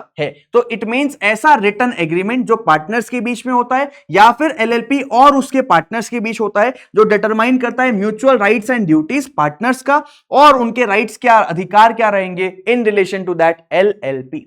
राइट सर। सर एलएलपी में आपने पार्टनर क्या होता है नहीं बताया। अगला डेफिनेशन यही आने वाला है, पार्टनर क्या होता है? पार्टनर का मतलब एक ऐसा व्यक्ति जो पार्टनर बनता है एलएलपी में in accordance with LLP agreement. जो व्यक्ति एलएलपी एग्रीमेंट के तहत पार्टनर बनता है वो पार्टनर कहलाता है। वाह, भाई खतरनाक खतरनाक डेफिनेशन दिया है, एग्जाम में आ जाएगा, याद कर लेना, मुझे दोष मत देना कि सर आपने बोला था छोड़ देना, क्योंकि मैं नहीं छुड़वा रहा हूं, मैं 100% कवर करा रहा हूं, ठीक है। अच्छा, एक बात याद है क्या सर, डेफिनेशन जब आपने स्टार्ट किया था ना, सबसे पहला डेफिनेशन आपने बोला था कि बॉडी कॉर्पोरेट बहुत इंपॉर्टेंट है, वैसा ही मैं अभी दोबारा बता रहा हूं, ये आखिरी डेफिनेशन बेहद इंपॉर्टेंट है, कभी भी एग्जाम में बरस सकता है, जिसका नाम होने वाला है स्मॉल एलएलपी। सर हमको तो वो स्मॉल कंपनी याद है, छोटा डॉन, स्मॉल कंपनी याद है सर, छोटा डॉन कह रहे हो, अरे वो जो मेरे बैच के बच्चे ना वो जानते हैं। खैर, छोटा डॉन मतलब स्मॉल कंपनी, ये स्मॉल एलएलपी की बात होने वाली है। स्मॉल एलएलपी में 3 पॉइंट्स दिए गए हैं, ऐसी एलएलपी को देखो, कुछ एलएलपीस को हम स्मॉल एलएलपी बोलेंगे अगर ये तीनों कंडीशन पूरे हो रहे हैं तो। कौन कौन से कंडीशन है सर? पहला कंडीशन बोलता है कि जो पार्टनर्स का कंट्रीब्यूशन है ना वो एक्सीड नहीं करता है 25 लाख रुपीस, और such higher amount as may be prescribe which shall not be more than 5 crore rupees. मतलब भैया ये क्या कह रहे हो आप? मैंने कहा कि पार्टनर पैसा लाता है, पार्टनर कंट्रीब्यूशन देता है, पार्टनर का कंट्रीब्यूशन एक्सीड नहीं कर रहा है 25 लाख रुपए से ज्यादा, 25 लाख रुपए तक अलाउड है। सर एग्जैक्ट 25 लाख है चलेगा, 25 लाख रुपए से ज्यादा नहीं होना चाहिए, does not exceed 25 lakh rupees. Sir ये 5 करोड़ क्या है? और such higher amount as may be prescribed which shall not be more than 5 crore rupees, not exceeding 5 crore. ये सरकार के लिए लिमिट है, ये गवर्नमेंट के लिए लिमिट है। जैसा आपको स्मॉल कंपनी में याद होगा, पहले 50 लाख हुआ करता था, फिर वो 2 करोड़ हुआ, फिर वो 4 करोड़ हुआ, आज की डेट में वो 10 करोड़ हो गया है। याद है ना? बढ़ा बढ़ा के तुम 10 करोड़ तक बढ़ा सकते थे, तो गवर्नमेंट टाइम टू टाइम पे बढ़ाती है। यहां पे भी वो बढ़ाने की जो लिमिट है 25 लाख को कल को सरकार चाहे 50 लाख कर सकती है, 1 करोड़ कर सकती है, 2 करोड़ कर सकती है, 3 करोड़ कर सकती है, 5 करोड़ कर सकती है, कर सकती है। 5 करोड़ के ज्यादा कर सकती है, 6 करोड़ नहीं कर सकती। मतलब भैया पार्टनर का कॉन्ट्रीब्यूशन एक्सीड नहीं करेगा 25 लाख रुपीस, और such higher amount not exceeding 5 crore rupees as may be prescribed. And दूसरा कंडीशन, जिसका टर्नओवर भैया, जिस एलएलपी का टर्नओवर उसके statement of accounts and solvency के अकॉर्डिंग, ये पीएनएल अकाउंट ही होता है। तुम्हारी सॉल्वेंसी, तुमने इंसॉल्वेंट सुना है ना, इंसॉल्वेंट मतलब दिवालिया निकल गया, assets are less than your liabilities, तो भैया यहां पे सॉल्वेंट की बात हो रही है, इंसॉल्वेंसी आया नहीं है। तुम्हारा statement of accounts and solvency के अकॉर्डिंग तुम्हारा जो टर्नओवर है इमीडिएटली प्रीवियस फाइनेंशियल ईयर का, प्रीसीडिंग फाइनेंशियल ईयर का, वो एक्सीड नहीं करता 40 lakh rupees, does not exceed 40 lakh rupees, और such higher amount not exceeding 50 crore rupees. बढ़ा बढ़ा के सरकार कल को 50 करोड़ तक बढ़ा सकती है, उससे ज्यादा नहीं बढ़ा सकती है, एज में भी प्रेस्क्राइब। ठीक है, और तीसरा कंडीशन हो गया कि ये एलएलपी जो है ना वो अदर रिक्वायरमेंट्स को पूरा करेगी जो प्रेस्क्राइब किया गया है, अदर टर्म्स एंड कंडीशंस को पूरा करेगी जो प्रेस्क्राइब किया गया है। यानी कि सर आप समझा रहे हो जिसमें कॉन्ट्रीब्यूशन जो है ना वो एक्सीड नहीं करता 25 लाख रुपीस तक है, जिसको सरकार भी बढ़ा बढ़ा के 5 करोड़ तक बढ़ा सकती है, और जिसका turnover statement of accounts and solvency के according immediately preceding financial year में कितना नहीं होगा। याद है कि भूल गए? अरे कंफ्यूज मत होना, स्मॉल कंपनी और स्मॉल एलएलपी में कई बच्चों को कंफ्यूजन हो जाता है। स्मॉल कंपनी का कंफ्यूजन अब सॉल्व हो गया है क्योंकि चेंजेस आ चुका है, तुमको ऑलरेडी पता है। वो 4 करोड़ 40 करोड़ का टेंशन ही खत्म हो चुका है। तो भैया यहां पे टर्नओवर एक्सीड नहीं करेगा 40 लाख रुपए से ज्यादा। और मैक्सिमम की क्या बात हुई थी सर? यहां पे भी मैक्सिमम लिमिट पहुंच चुका है क्या? नहीं नहीं नहीं नहीं, सरकार ने यहां पे आज भी 25 लाख और 40 लाख ही रखा है। तुमको एग्जाम में यही चेक करना है, कॉन्ट्रीब्यूशन 25 लाख, टर्नओवर 40 लाख। तुमको इसका मैक्सिमम प्रेस्क्राइब लिमिट जो है ना वो चेक करने की कोई जरूरत नहीं है कि भैया बढ़ा बढ़ा के 50 करोड़ तक कर सकते हैं। तुम्हारे लिए काम का यही होने वाला है, लेकिन एग्जाम में तुमको पूरा लिख के आना पड़ेगा। ठीक है, और तीसरा कंडीशन कि भैया such other terms and condition जो प्रेस्क्राइब किए गए हैं। सर स्मॉल कंपनी भी एक बार दिखा देते तो बहुत अच्छा, खुशी मिल जाता। छोटा don, small company section 2 clause 85 के तहत बताया जा रहा है ऐसी कंपनी जो पब्लिक कंपनी के अलावा है, जिसमें भैया वहां पे हमारे स्मॉल एलएलपी में कंट्रीब्यूशन दिया है, यहां पे पेड अप शेयर कैपिटल दिया है, वो एक्सीड नहीं करेगा 10 करोड़ रुपए से लेकर, ऐसा अमाउंट जो प्रेस्क्राइब किया गया सरकार के द्वारा वो भी 10 करोड़ रुपए ही है। एंड जिसका टर्नओवर, यहां भी टर्नओवर वहां भी टर्नओवर, यहां पे प्रॉफिट एंड लॉस अकाउंट दिया है, वहां पे हमारे एलएलपी में क्या दिया है? Statement of accounts and solvency दिया है। Right sir, for the immediately preceding financial year exceed नहीं करेगा 100 करोड़ रुपए, है ना, और such higher amount as may prescribe which shall not be more than 100 crore rupees. यहां पे 2 कंडीशन है, एलएलपी में 3 कंडीशन है। एग्जाम में सवाल भी इंस्टीट्यूट पूछ चुका है, देखें क्या? ये देखो यहां पे ना नेम चेंज के साथ में इंस्टीट्यूट ने सवाल पूछा था। देखो कहां पे आया है ये सवाल एग्जाम में, 6 नंबर का सितंबर 2024 का एग्जाम का सवाल है। आपको पूछा जा रहा है स्मॉल एलएलपी का क्या मतलब है बताओ, 2 मार्क्स के लिए पूछा गया था। आपको ये तीनों कंडीशन यहां लिख के आना पड़ेगा, कंट्रीब्यूशन वाला पॉइंट, टर्नओवर वाला पॉइंट और एनी अदर रिक्वायरमेंट वाला पॉइंट। डन है सर। हमारा यहाँ पे सारा का सारा डेफिनेशन कंप्लीट हो गया है। मुझे उम्मीद है कि आप लोगों को सब कुछ समझ आया होगा, मजा आया होगा। आप छोटे मोटे पॉइंट्स की तरफ आगे बढ़ते हैं। पहला सबसे छोटा पॉइंट जो बात करता है कि भैया क्या पार्टनरशिप एक्ट लगेगा एलएलपी के ऊपर, the answer is absolutely no. तो भैया एप्लीकेबिलिटी नहीं आता है पार्टनरशिप एक्ट का, shall not apply unless otherwise बोला जाए, अलग से बोला जा रहा है कि ये अप्लाई होगा तो होगा। अब आते हैं सेक्शन 4 तो हो गया, चिंदी सा था। सेक्शन 5 इंपॉर्टेंट है। एलएलपी का पार्टनर बनेगा कौन? कौन बनेगा? छोटा डॉन। भैया एलएलपी का पार्टनर बनेगा कौन? पार्टनर बनेगा एक ऐसा व्यक्ति जो इंडिविजुअल है। एनी इंडिविजुअल या बॉडी कॉर्पोरेट एलएलपी में पार्टनर बनेंगे। एलएलपी में कौन पार्टनर बनेगा? कोई भी इंडिविजुअल, कोई भी बॉडी कॉर्पोरेट एलएलपी में पार्टनर बन सकता है। देखो बॉडी कॉर्पोरेट लिखा है और बॉडी कॉर्पोरेट का डेफिनेशन आपको याद है ना, Indian company, Indian LLP, foreign company, foreign LLP does not include corporation, sole, cooperative society, any other specified body corporate जिसको सेंट्रल गवर्नमेंट ने अलग से नोटिफिकेशन देके बताया है other than Indian company and foreign company. याद आया?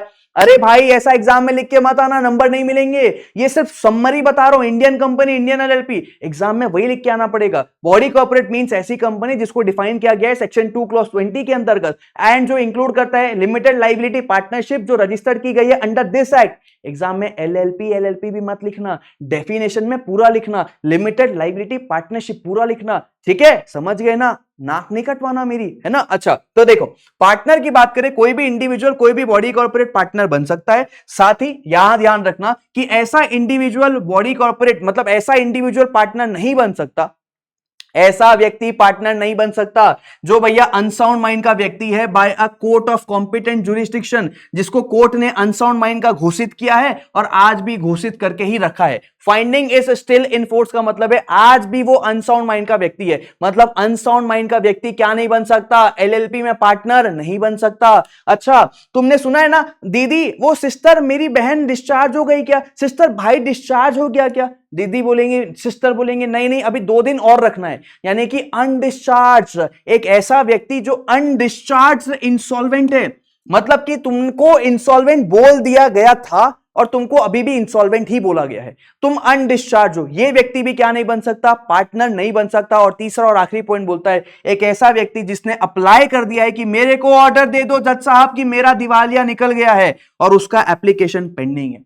जज साहब बैठे थोड़ी है कि आओ थप्पा लगाओ और जाओ इंसॉल्वेंट का। अरे टाइम लगता है भाई, एप्लीकेशन लगाओ, जज साहब को बोलो, रिक्वेस्ट करो कि मुझे इंसॉल्वेंट डिक्लेयर कर दो। दरवाजे पे बहुत सारे क्रेडिटर खड़े हैं, आप अगर थप्पा लगा दोगे कि मेरे पास कुछ नहीं बचा है तो क्रेडिटर मान जाएगा। तो आप मुझे इंसॉल्वेंट डिक्लेयर कर दो, ऐसा आप जाके एप्लीकेशन लगाते हो और आपका एप्लीकेशन अभी पेंडिंग है। मतलब सर एक बार समराइज करो, सेक्शन नंबर 5 क्या बोलता है?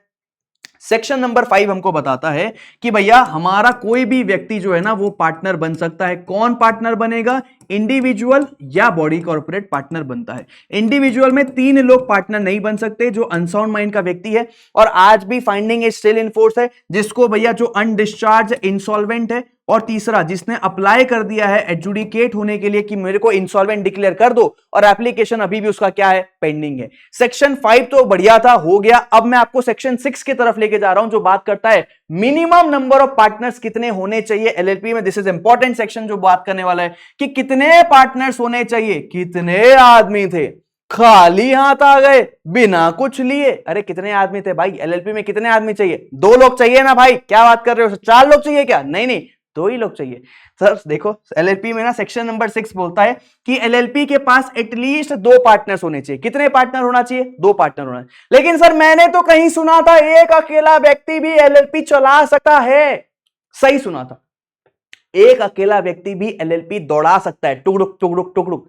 लेकिन कब, कैसे, क्यों, समझना बात को। बोला जा रहा है एलएलपी का लॉ बहुत स्ट्रिक्ट है, बोलता है कि भैया हर एलएलपी के पास एटलीस्ट 2 पार्टनर होने चाहिए। लेकिन किसी भी वक्त अगर तुम्हारा एलएलपी में 2 से कम पार्टनर हुआ, अगर तुम्हारे पार्टनर 2 से कम हुए, यानी कि एक अकेला व्यक्ति, एक अकेला पार्टनर हुआ किसी भी वक्त पे किसी भी कारणवश से, तो वो भी एलएलपी चला सकता है। अकेले चला सकता है, चल चलाचल, अकेला चल चलाचल। हाँ, वो अकेला चल सकता है, लेकिन कब तक? 6 महीने तक वो एलएलपी को चला सकता है अकेला, और 6 महीने के लिए एलएलपी ही लाइबल होगा। जो भी ये पार्टनर करेगा उन हरकतों के लिए कौन लाइबल होगा? एलएलपी ही लाइबल होगा। लेकिन 6 महीने के बाद तू अकेला चल रहा है भाई, तेरे को पता है एलएलपी में 2 लोग चाहिए, तूने 6 महीना तक अकेले एलएलपी चलाया, हमने कुछ बोला क्या? नहीं बोला। तूने एलएलपी को लाइबल बनाया, हमने कुछ बोला क्या? नहीं बोला। बट अब तू 6 महीने के बाद भी अकेला चल रहा है और तेरे को पता है एलएलपी में 2 लोगों की रिक्वायरमेंट है, तो 6 महीने के बाद आगे तू कुछ भी करेगा ना, उसके लिए एलएलपी लाइबल नहीं होगा, उसके लिए तू कैसा लाइबल होगा? तू पर्सनली लाइबल होगा। खलास। सेक्शन नंबर 6 कंप्लीट हो गया है, जहां बोला जा रहा है minimum number of partners LLP में 2 होने चाहिए। लेकिन जो मैंने अभी आप लोग को समझाया वो पढ़वा दे रहा हूं। अगर किसी भी वक्त पे, एनी टाइम, किसी भी वक्त पे नंबर ऑफ पार्टनर्स एलएलपी में रिड्यूस हो गए, कम हो गए, बिलो 2 यानी कि 1 हो गया, एंड एलएलपी अभी भी अपना बिजनेस कैरी ऑन कर रहा है, वो भी मोर देन 6 मंथ्स हो गया, 6 महीना तक करना भाई, 6 महीना तक एलएलपी खुद लाइबिलिटी लेगा। 6 महीने के बाद भी एलएलपी से तू बिजनेस करवा रहा है, इसके लिए अब तू खुद पर्सनली लाइबिलिटी ले ले भाई, है ना। एलएलपी बिजनेस कर रहा है, मोर देन 6 मंथ्स हो गया है, while the number is so reduced. तो जो पर्सन है जो ओनली पार्टनर है उस एलएलपी का, जब वो time, during the time that it carries on business after दो 6 मंथ्स, 6 महीने के बाद तू जो अकेला व्यक्ति काम कर रहा है और तेरे को नॉलेज भी है कि भैया यहां पे तू अकेला काम कर रहा है, carrying on the business with him alone, ये व्यक्ति लाइबल होगा personally for the obligations of the LLP की। एलएलपी की आड़ में, एलएलपी के नाम पे तूने जितने भी ऑब्लिगेशंस लिए हैं, जितने भी कॉन्ट्रैक्ट किए, वो सब के लिए तू खुद पर्सनली लाइबल होगा ड्यूरिंग दैट पीरियड। कौन सा पीरियड? आफ्टर दो 6 मंथ्स। 6 महीने तक के लिए एलएलपी लाइबल, 6 महीने के बाद भैया तू पर्सनली लाइबल। आ जाओ, एक दो सवाल फटाफट से करवा दे रहा हूं और फिर आगे बढ़ते हैं। देखो क्या बोला जा रहा है, कौन होगा वो इंडिविजुअल जो कैपेबल नहीं है एलएलपी में पार्टनर बनने के लिए? मॉड्यूल का सवाल है भैया। जो व्यक्ति अनसाउंड माइंड का व्यक्ति है, कोर्ट के द्वारा बोला गया है, आज भी finding is still in force, दूसरा अनडिस्चार्ज इंसॉल्वेंट है, और तीसरा जिसको एडजुडिकेट कर दिया एज एन इंसॉल्वेंट और एप्लीकेशन पेंडिंग है। अगला सवाल, एक्सप्लेन करो लीगल प्रोविजंस, एलिजिबिलिटी क्या है किसी भी इंसान की कि वो पार्टनर बन सकता है किसी एलएलपी में अंडर द एलएलपी एक्ट। क्या कॉन्सिक्वेंसेस है अगर एलएलपी खुद का बिजनेस कैरी ऑन कर रहा है और अकेला है? Less than minimum number of members का, मिनिमम नंबर ऑफ पार्टनर्स जो प्रेस्क्राइब है उससे कम है मेंबर, हम सर उससे कम है पार्टनर्स। हाँ भाई हाँ, अगर मिनिमम नंबर ऑफ पार्टनर से भी कम है और तुम उसके बाद भी बिजनेस चला रहे हो तो क्या कॉन्सिक्वेंसेस आएगा भैया? एलएलपी के पास 2 पार्टनर होना चाहिए, कॉन्सिक्वेंस ये है कि तू पर्सनली लाइबल हो जाएगा। कब से? वो 6 महीने के बाद से। 6 महीने तक वो एलएलपी ही लाइबल रहेगा। डन है सर। 5 था पार्टनर, 6 था मिनिमम नंबर ऑफ पार्टनर, 7 है डेजिग्नेटेड पार्टनर। ये डीपी क्या होता है सर? डीपी क्या है? ये डीपी भैया मैं शॉर्ट फॉर्म लिख रहा हूं, एग्जाम में ठोक के मत आ जाना, है ना। डीपी एग्जाम में लिख के मत आना, डेजिग्नेटेड पार्टनर शॉर्ट फॉर्म मेरा है। फिर बता रहा हूं, डर लगता है तुम लोगों को पढ़ाने में, बड़े बड़े भयानक लोग हैं भाई तुम लोग, है ना। सेक्शन नंबर 7 बताता है कि डेजिग्नेटेड पार्टनर कौन बनेगा एलएलपी में ना। आप हमेशा ध्यान रखना कि एलएलपी में एटलीस्ट 2 डेजिग्नेटेड पार्टनर होने चाहिए जो इंडिविजुअल्स होंगे। कौन होगा? अरे आंखें खोलो, यहां पे आंखें खोलो, एकदम अपनी आंखों को खोलो भाई, पुतलियों को बड़ा करो। सर एक आंख है, ठीक है, तुम ऐसा देख लो, आंखें खोलो, आंखें देखो, यहां पे इंडिविजुअल लिखा है, यानी कि एलएलपी में बॉडी कॉर्पोरेट डेजिग्नेटेड पार्टनर नहीं बन सकता। आदमी चाहिए, आदमी चाहिए। मतलब भैया सर फीमेल भी हो सकती है, हाँ भाई, मतलब इंसान चाहिए, इंसान। ऐसा डिस्क्लेमर देना पड़ता है तुम लोगों को पढ़ाते वक्त, क्योंकि मैं क्या चैट बॉक्स में देखता रहता हूं लाइव क्लास में, अगर मैंने बोला आदमी चाहिए तो कमेंट जरूर आएगा बच्चे का कि सर फीमेल हो सकती है क्या। तो अब आदत ऐसी हो गई है ना कि सारे बच्चों का डाउट पहले ही बता दो, है ना। खैर छोड़ो। तो देखो, हर एलएलपी के पास एटलीस्ट 2 डेजिग्नेटेड पार्टनर होने चाहिए जो इंडिविजुअल होगा और जिनमें से कोई एक रेसिडेंट इन इंडिया होगा। सर ये रेसिडेंट इन इंडिया फिर से सुना सुना लग रहा है, हमने ओपीसी में पढ़ा था। ऐसा व्यक्ति जो भैया इंडिया में रेसिडेंट हो या ना हो, वेदर रेसिडेंट इन इंडिया और नॉट, वो एलिजिबल है इनकॉर्पोरेट करने के लिए 1 पर्सन कंपनी या वो नॉमिनी बनने के लिए। याद है क्या? हर नेचुरल पर्सन इंडियन सिटीजन होना चाहिए, भले ही वेदर रेसिडेंट इन इंडिया हो या ना हो। एलएलपी में भी दिया गया है कि एलएलपी के पास ना 2 डेजिग्नेटेड पार्टनर होना चाहिए। लेकिन सर एक दिमाग में ना बहुत जोर से डाउट आ रहा है, डाउट बता दो प्लीज मुझे। डाउट मेरा यह है कि सर अभी अभी आपने बताया एलएलपी में 2 पार्टनर होना चाहिए, और अभी आप बता रहे हो कि एलएलपी में 2 डेजिग्नेटेड पार्टनर होना चाहिए, तो क्या एलएलपी में 4 पार्टनर होना चाहिए? The answer is no. अरे 2 पार्टनर होना चाहिए। अगर 2 इंडिविजुअल ही, राम और श्याम इंडिविजुअल क्या एलएलपी बना सकते हैं? हां सर, इंडिविजुअल एलएलपी बना सकते हैं, बिल्कुल बना सकते हैं। अच्छा, राम और Shyam private limited, Shyam private limited यानी कि ये एक कंपनी है, क्या ये लोग भी एलएलपी बना सकते हैं? हां, एलएलपी बना सकते हैं। लेकिन सर अभी अभी तो आपने बताया कि एलएलपी में डीपी जो है, डेजिग्नेटेड पार्टनर जो है, वो एक इंडिविजुअल आदमी ही होगा, मतलब ह्यूमन होगा, इंसान होगा। तो ठीक है, राम और श्याम प्राइवेट लिमिटेड दोनों पार्टनर बन रहे हैं, क्योंकि आपने बताया था कौन पार्टनर बन सकता है? इंडिविजुअल पार्टनर बन सकता है या बॉडी कॉर्पोरेट पार्टनर बन सकता है, और 2 पार्टनर होना चाहिए। तो उसके बेसिस पे ये दोनों पार्टनरशिप करके एलएलपी बना सकते हैं, सही कह रहे हो। लेकिन सर राम तो डेजिग्नेटेड पार्टनर बन जाएगा, श्याम प्राइवेट लिमिटेड का क्या होगा? श्याम प्राइवेट लिमिटेड से कोई आएगा नॉमिनी, कोई रिप्रेजेंटेटिव आएगा और वो डेजिग्नेटेड पार्टनर का रोल निभाएगा। और इसी के साथ 2 इंडिविजुअल ही हमेशा क्या बनेंगे? एलएलपी में डीपी बनेंगे।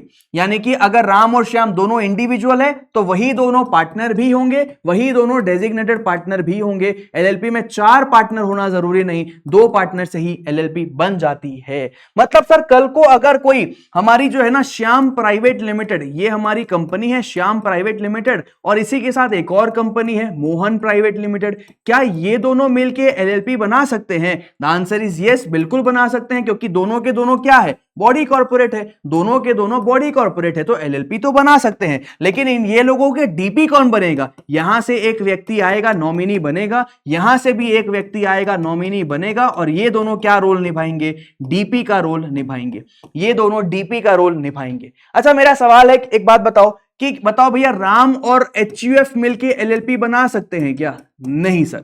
राम और फर्म मिलके एलएलपी बना सकते हैं क्या? Absolutely no sir. क्यों? क्योंकि सेपरेट लीगल एंटिटी नहीं है भैया, आर्टिफिशियल लीगल पर्सन नहीं है, इसको लॉ ने अपने नजरों में कोई पर्सन घोषित नहीं किया है। क्लियर है? सारे डाउट्स मुझे उम्मीद है क्लियर हो गए होंगे। आपको ध्यान रखना है कि डीपी में क्या बोला जा रहा है, हर एलएलपी के पास एटलीस्ट 2 डेजिग्नेटेड पार्टनर होने चाहिए जो इंडिविजुअल होंगे, और उनमें से कोई एक रेसिडेंट इन इंडिया भी होगा। मतलब सर राम रहता है इंडिया में, श्याम रहता है भैया यूएस में, तो राम बनेगा डीपी, राम बनेगा, मतलब दोनों डीपी तो दोनों बन सकते हैं, लेकिन राम का रेसिडेंट इन इंडिया होना जरूरी है, क्योंकि श्याम तो नॉन रेसिडेंट है। श्याम रहता है हमारे यूएस में रहता है भैया, तो क्या श्याम डीपी बन सकता है? बन सकता है, लेकिन 2 डीपी में से कोई एक डीपी तो रेसिडेंट इन इंडिया होना ही चाहिए। राम का डीपी में, डीपी मतलब डेजिग्नेटेड पार्टनर तो राम बन सकता है, बट उसका मतलब सर आप समझाना चाह रहे हो कि कोई भी 2 इंडिविजुअल जो है ना वो डेजिग्नेटेड पार्टनर तो बन सकते हैं, लेकिन इन दोनों में कोई एक रेसिडेंट इन इंडिया होना जरूरी है।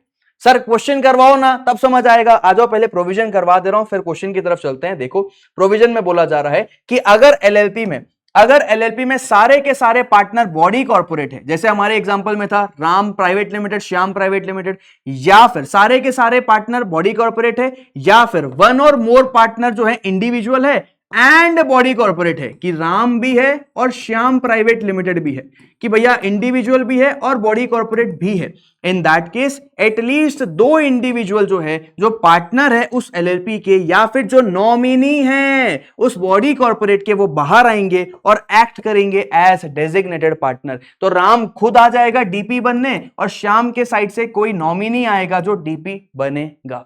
क्लियर है क्या? समझ में आया क्या? सर रेसिडेंट इन इंडिया क्या होता है, पहले ये समझा दो। रेसिडेंट इन इंडिया का मतलब एक ऐसा व्यक्ति जो भैया इंडिया में रह चुका है for a period of not less than 120 days during the financial year. इस फाइनेंशियल ईयर में जिसने इंडिया में रहा है, जिसने इंडिया में 120 दिन से ज्यादा रहा है, जिसको बोलते हैं नॉट लेस देन 120 डेज, मतलब 120 दिन या उससे ज्यादा तुमको इंडिया में रहना पड़ेगा इस फाइनेंशियल ईयर में, तब जाके तुम क्या बनोगे? रेसिडेंट इन इंडिया बनोगे। सर हमको रेसिडेंट इन इंडिया कुछ याद आ रहा है, 1% कंपनी सेक्शन 2 क्लॉज 62 में भी कुछ था, एक बार याद दिलाओ ना वो भी प्लीज। तो 1% कंपनी का रेसिडेंट इन इंडिया का डेफिनेशन अगर आपको याद दिलाऊं तो ऐसा व्यक्ति जो इंडिया में रह चुका है for a period of not less than 120 days.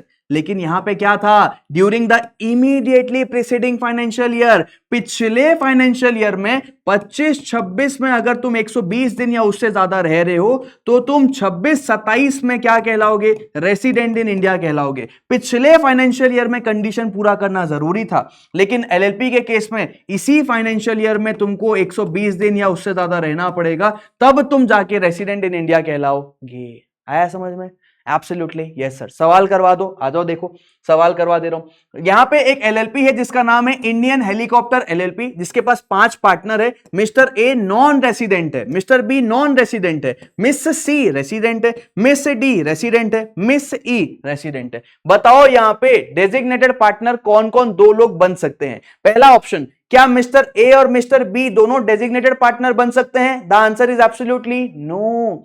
क्यों सर? ये लोग दोनों तो इंडिविजुअल है और आपने बोला इंडिविजुअल ही डेजिग्नेटेड पार्टनर बनेगा। अरे भाई उसमें एक कंडीशन भी तो था कि उनमें से कोई एक रेसिडेंट इन इंडिया होना चाहिए। ये दोनों नॉन रेसिडेंट है, कंडीशन पूरी नहीं हो पा रही, तो ये दोनों नॉन रेसिडेंट है तो दोनों डीपी नहीं बन सकते। यानी कि mister A plus miss C, mister A plus miss C, ये दोनों जो है ना डीपी बन सकते हैं कि एक नॉन रेसिडेंट और एक रेसिडेंट, एक नॉन रेसिडेंट एक रेसिडेंट, दोनों रेसिडेंट बिल्कुल बन सकते हैं, दोनों रेसिडेंट बिल्कुल बन सकते हैं। खत्म ये सवाल। तो इन दिस केस एटलीस्ट 2 जो है ना वो डीपी बनेंगे, out of which 1 should be resident, एक रेसिडेंट होना चाहिए। Hence mister A and mister B designated है, देन यहां पे सर्व नहीं करेगा पर्पस, क्योंकि ए और बी दोनों क्या है, नॉन रेसिडेंट है, तो हमारा पर्पस यहां पूरा नहीं हो पाएगा। Absolutely yes sir, one of them है ना should be there out of C D और ई। ए और बी आपस में डीपी नहीं बन सकते, ए के साथ में सी डी और ई कोई एक और चाहिए ही चाहिए, बी के साथ में सी डी और ई कोई एक चाहिए ही चाहिए। आया समझ में? डन है सर। डीपी से रिलेटेड कोई एग्जाम में सवाल आया है क्या सर? आ जाओ दिखा देता हूं। देखो आईसीआई मॉड्यूल में सवाल दिया गया है, क्या बोला जा रहा है, आप डीपी का मतलब क्या समझते हैं? क्या ये मैंडेटरी है कि आपको डीपी अपॉइंट करना ही पड़ेगा? तो भैया आपको मैं बता दूं कि वैसे तो डीपी कौन होता है, डीपी एक ऐसा पर्सन होता है जो कंपनी के लीगल मैनेजमेंट अफेयर्स को देखता है, मेनली लीगल अफेयर्स को वही देखता है। एक होता है पार्टनर और एक होता है डेजिग्नेटेड पार्टनर। पार्टनर जो है वो आम जिंदगी है, मतलब कि ये सिर्फ मैनेजमेंट वगैरह देखेगा, नॉर्मल बिहेव करेगा। लेकिन जो डीपी होता है डेजिग्नेटेड पार्टनर, ये है मेंटोस जिंदगी, ये जो है ना लीगल चीजों पे ये लाइबल होता है, लीगल चीजों पे ये डील करता है। तो डीपी का मतलब बताओ, और मैंडेटरी है क्या डीपी अपॉइंट करना, ये सवाल पूछा जा रहा है। तो आपको पूरा बताना पड़ेगा कि एलएलपी जो है ना कभी भी क्या कहते हैं, डीपी क्या होता है समझाया जा रहा है सेक्शन नंबर 7 के तहत, कि हर एलएलपी में 2 डीपी होना ही चाहिए, जिसमें जो इंडिविजुअल्स होंगे और जिसमें एक जो है वो रेसिडेंट इन इंडिया होगा। अगर किसी एलएलपी में सारे के सारे पार्टनर बॉडी कॉर्पोरेट है या 1 और more partner individual and body corporate है, तो 2 इंडिविजुअल पार्टनर बनेंगे या नॉमिनी बनेंगे उस बॉडी कॉर्पोरेट से और डीपी बनेंगे। रेसिडेंट इन इंडिया का मतलब एक ऐसा व्यक्ति जो भैया इंडिया में रह चुका है for a period of not less than 120 days during the financial year.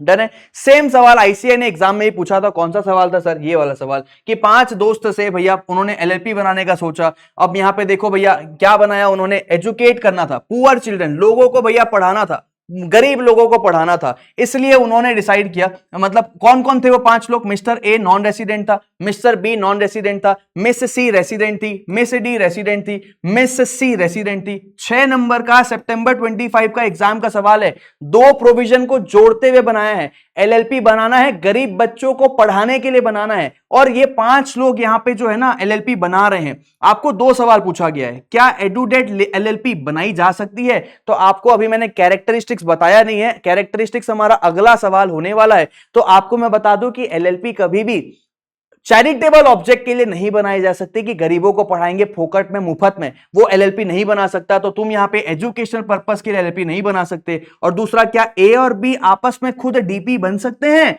The answer is no. उनको साथ में मिस सी डी और ई कोई एक तो चाहिए ही, क्योंकि रेसिडेंट इन इंडिया का पर्पस पूरा नहीं हो पाएगा। ये हो गया पॉइंट नंबर 2 का आंसर। पॉइंट नंबर 1 का आंसर है कि भैया कैरेक्टरिस्टिक्स में भी बताऊंगा मैं, एक एसेंशियल रिक्वायरमेंट है कि लॉफुल बिजनेस होना चाहिए और आपका इरादा प्रॉफिट कमाने का होना चाहिए। तो एडुडेट एलएलपी जो है वो पुअर चिल्ड्रन को पढ़ाने आया था नॉन प्रॉफिट ऑर्गेनाइजेशन के तौर पे, तो यहां पे ये एलएलपी नहीं बन सकता। खलास 5 हो गया, 6 हो गया, 7 हो गया, अच्छे टॉपिक्स थे। अब हमारा अगला टॉपिक आने वाला है एलएलपी के कैरेक्टरिस्टिक्स क्या होते हैं, जिसमें 16 प्रकार के कैरेक्टरिस्टिक्स होने वाले हैं। मैं अब आपको कैरेक्टरिस्टिक्स ऑफ एलएलपी की तरफ आगे लेके जाने वाला हूं, राइट सर। तो भैया कैरेक्टरिस्टिक्स की तरफ आगे बढ़ने से पहले देखिए तो सही कितना बड़ा है कैरेक्टरिस्टिक्स। अरे छोटे छोटे पॉइंट है, बच्चे जैसे पॉइंट है, बस ना एकदम चीटियों के जैसे हैं, लेकिन 16 पॉइंट्स है ना। है ये माइनर माइनर टॉपिक, लेकिन है बहुत मेजर, यानी कि 16 पॉइंट्स है। इन 16 पॉइंट्स पे इंस्टीट्यूट सवाल पूछ सकता है आप लोगों को, कभी 2 नंबर का, कभी 3 नंबर का, बिल्कुल यहाँ पे स्कोप बनता है। तो कौन कौन से कैरेक्टरिस्टिक्स है वो यहाँ पे दिए गए हैं, आ जाओ फटाफट से देखते हैं। सबसे पहला चलते हैं बॉडी कॉर्पोरेट है। एलएलपी एक बॉडी कॉर्पोरेट है, ये कोई बात है? अरे सर इस पे तो हमको बात ही नहीं करनी चाहिए कि एलएलपी एक बॉडी कॉर्पोरेट है जो इस एक्ट के अंदर रजिस्टर्ड की जाती है। दिस एक्ट मतलब एलएलपी एक्ट के अंदर आती है, जिसके पास परपेचुअल सक्सेशन है और जो बिल्कुल सेपरेट है अपने पार्टनर से। अच्छा, अगला पॉइंट भी यही बोल रहा है कि अगर कोई पार्टनर में बदलाव आता है, पार्टनर मरता है, कुछ बात होती है, इंसेनिटी आता है, तो भैया एलएलपी को उससे कोई फर्क नहीं पड़ता। एलएलपी के जो है ना, इसके एग्जिस्टेंस में, इसके राइट्स में, इसकी लाइबिलिटीज में कोई फर्क नहीं पड़ता। एलएलपी एक बॉडी कॉर्पोरेट है, थी और हमेशा रहेगी, जो बिल्कुल सेपरेट है अपने पार्टनर से, अपने भैया लोगों से, और बिल्कुल ये लीगल एंटिटी है। डन है सर, एलएलपी एक बॉडी कॉर्पोरेट है, अपने पार्टनर से अलग है, ठीक है। ये प्रॉब्लम क्या पता है कैरेक्टरिस्टिक्स में, कि तुमको वही लिखना पड़ेगा जो एग्जाम में यहां पे लिखा गया है। अगर तुम यहां पे मन से बनाओगे ना, आंसर में मार्क्स नहीं मिलने वाला। तो परपेचुअल सक्सेशन में क्या लिखोगे? एलएलपी कंटिन्यू करेगा, उसके एग्जिस्टेंस को कोई फर्क नहीं पड़ता, इररिस्पेक्टिव ऑफ चेंजेस। अगर चेंज आता है, कहां पे चेंज आया? पार्टनर में चेंज आया। कैसा चेंज आया? पार्टनर की डेथ हो गई, पार्टनर अनसाउंड माइंड का हो गया, रिटायरमेंट ले लेता है, इंसॉल्वेंसी आ जाता है, इन सब से एलएलपी को कोई फर्क नहीं पड़ता है। एलएलपी अपने दम पे कैपेबल है कि भैया वो कॉन्ट्रैक्ट कर सकती है और प्रॉपर्टी को होल्ड कर सकती है। पार्टनर के भरोसे नहीं बैठे हैं हम कि कोई मर गया तो हम बंद कर देंगे अपनी एलएलपी, ऐसा कभी नहीं होने वाला। अच्छा, तीसरा पॉइंट आता है सेपरेट लीगल एंटिटी। एलएलपी बिल्कुल अलग है, वो लाइबल है अपने full extend of its assets तक का। एलएलपी की लाइबिलिटी अलग, पार्टनर की लाइबिलिटी अलग। एलएलपी की लाइबिलिटी उसके पूरे असेट्स तक का होने वाली है ना। और पार्टनर की लाइबिलिटी क्या होगी? लिमिटेड रहेगी। कहां तक? उसके अग्रीड कंट्रीब्यूशन तक। पार्टनर की लाइबिलिटी बिल्कुल लिमिटेड रहेगी उसके अग्रीड कंट्रीब्यूशन तक, मतलब कि क्रेडिटर्स ऑफ एलएलपी हमेशा क्रेडिटर्स ऑफ एलएलपी ही रहेंगे। कल को कोई बाहर का व्यक्ति क्रेडिटर आके एलएलपी का गला पकड़ेगा, पार्टनर का गला नहीं पकड़ेगा। कोई बाहर का व्यक्ति आके पार्टनर का गला नहीं पकड़ेगा ये बोल के कि ये चल चल पैसा निकाल, ऐसा वो नहीं कर सकता। एलएलपी का क्रेडिटर एलएलपी का ही रहेगा। पैसा लेना है तो एलएलपी से जाके लो, मुझसे आके मत मांगो, ये पार्टनर बिल्कुल कह सकता है। तो सेपरेट लीगल एंटिटी का कॉन्सेप्ट वही बोलता है। अगला पॉइंट आता है म्यूचुअल एजेंसी। एलएलपी में कोई म्यूचुअल एजेंसी का कॉन्सेप्ट ही नहीं है, यानी कि हर पार्टनर यहां एलएलपी के लिए काम कर रहा है, किसी दूसरे का एजेंट वो है ही नहीं। हर पार्टनर यहां पर्पस ऑफ बिजनेस के लिए एजेंट तो है, लेकिन एलएलपी का है, उसके पार्टनर्स का नहीं है। तो यहां पे कोई पार्टनर लाइबल नहीं होगा। किसी भी इंडिपेंडेंट या अनऑथोराइज्ड एक्ट किसी अदर पार्टनर ने किया तो हम पार्टनर लाइबल नहीं है, एलएलपी लाइबल होगा। यहां पे हर पार्टनर जो है ना वो शील्डेड है। शील्डेड मतलब भैया उसके पास क्या है? एक शील्ड है, मैं रोक सकता हूं, लाइबिलिटी नहीं लूंगा। कौन लाइबल होगा? एलएलपी लाइबल होगा। मुझसे बात मत करो, एलएलपी से बात करो। यहां म्यूचुअल एजेंसी का कॉन्सेप्ट नहीं लगता है ना। तो भैया यहां पे कोई पार्टनर जो है वो लाइबल नहीं होने वाला दूसरे पार्टनर की हरकत के लिए। वो शील्डेड है ज्वाइंट लाइबिलिटी से, जो अदर पार्टनर की हरकतों से आ रहा है, रॉन्गफुल बिजनेस के डिसीजन से आ रहा है, या फिर उसके मिसकंडक्ट से आ रहा है। इन ऑल द केसेस सारे पार्टनर जो हैं वो क्या है? एजेंट है। किसके? एलएलपी के ही एजेंट है, वो दूसरे पार्टनर के एजेंट नहीं है। वो दूसरे पार्टनर को अपनी हरकतों से बाउंड नहीं कर सकते, एलएलपी लाइबल होगी।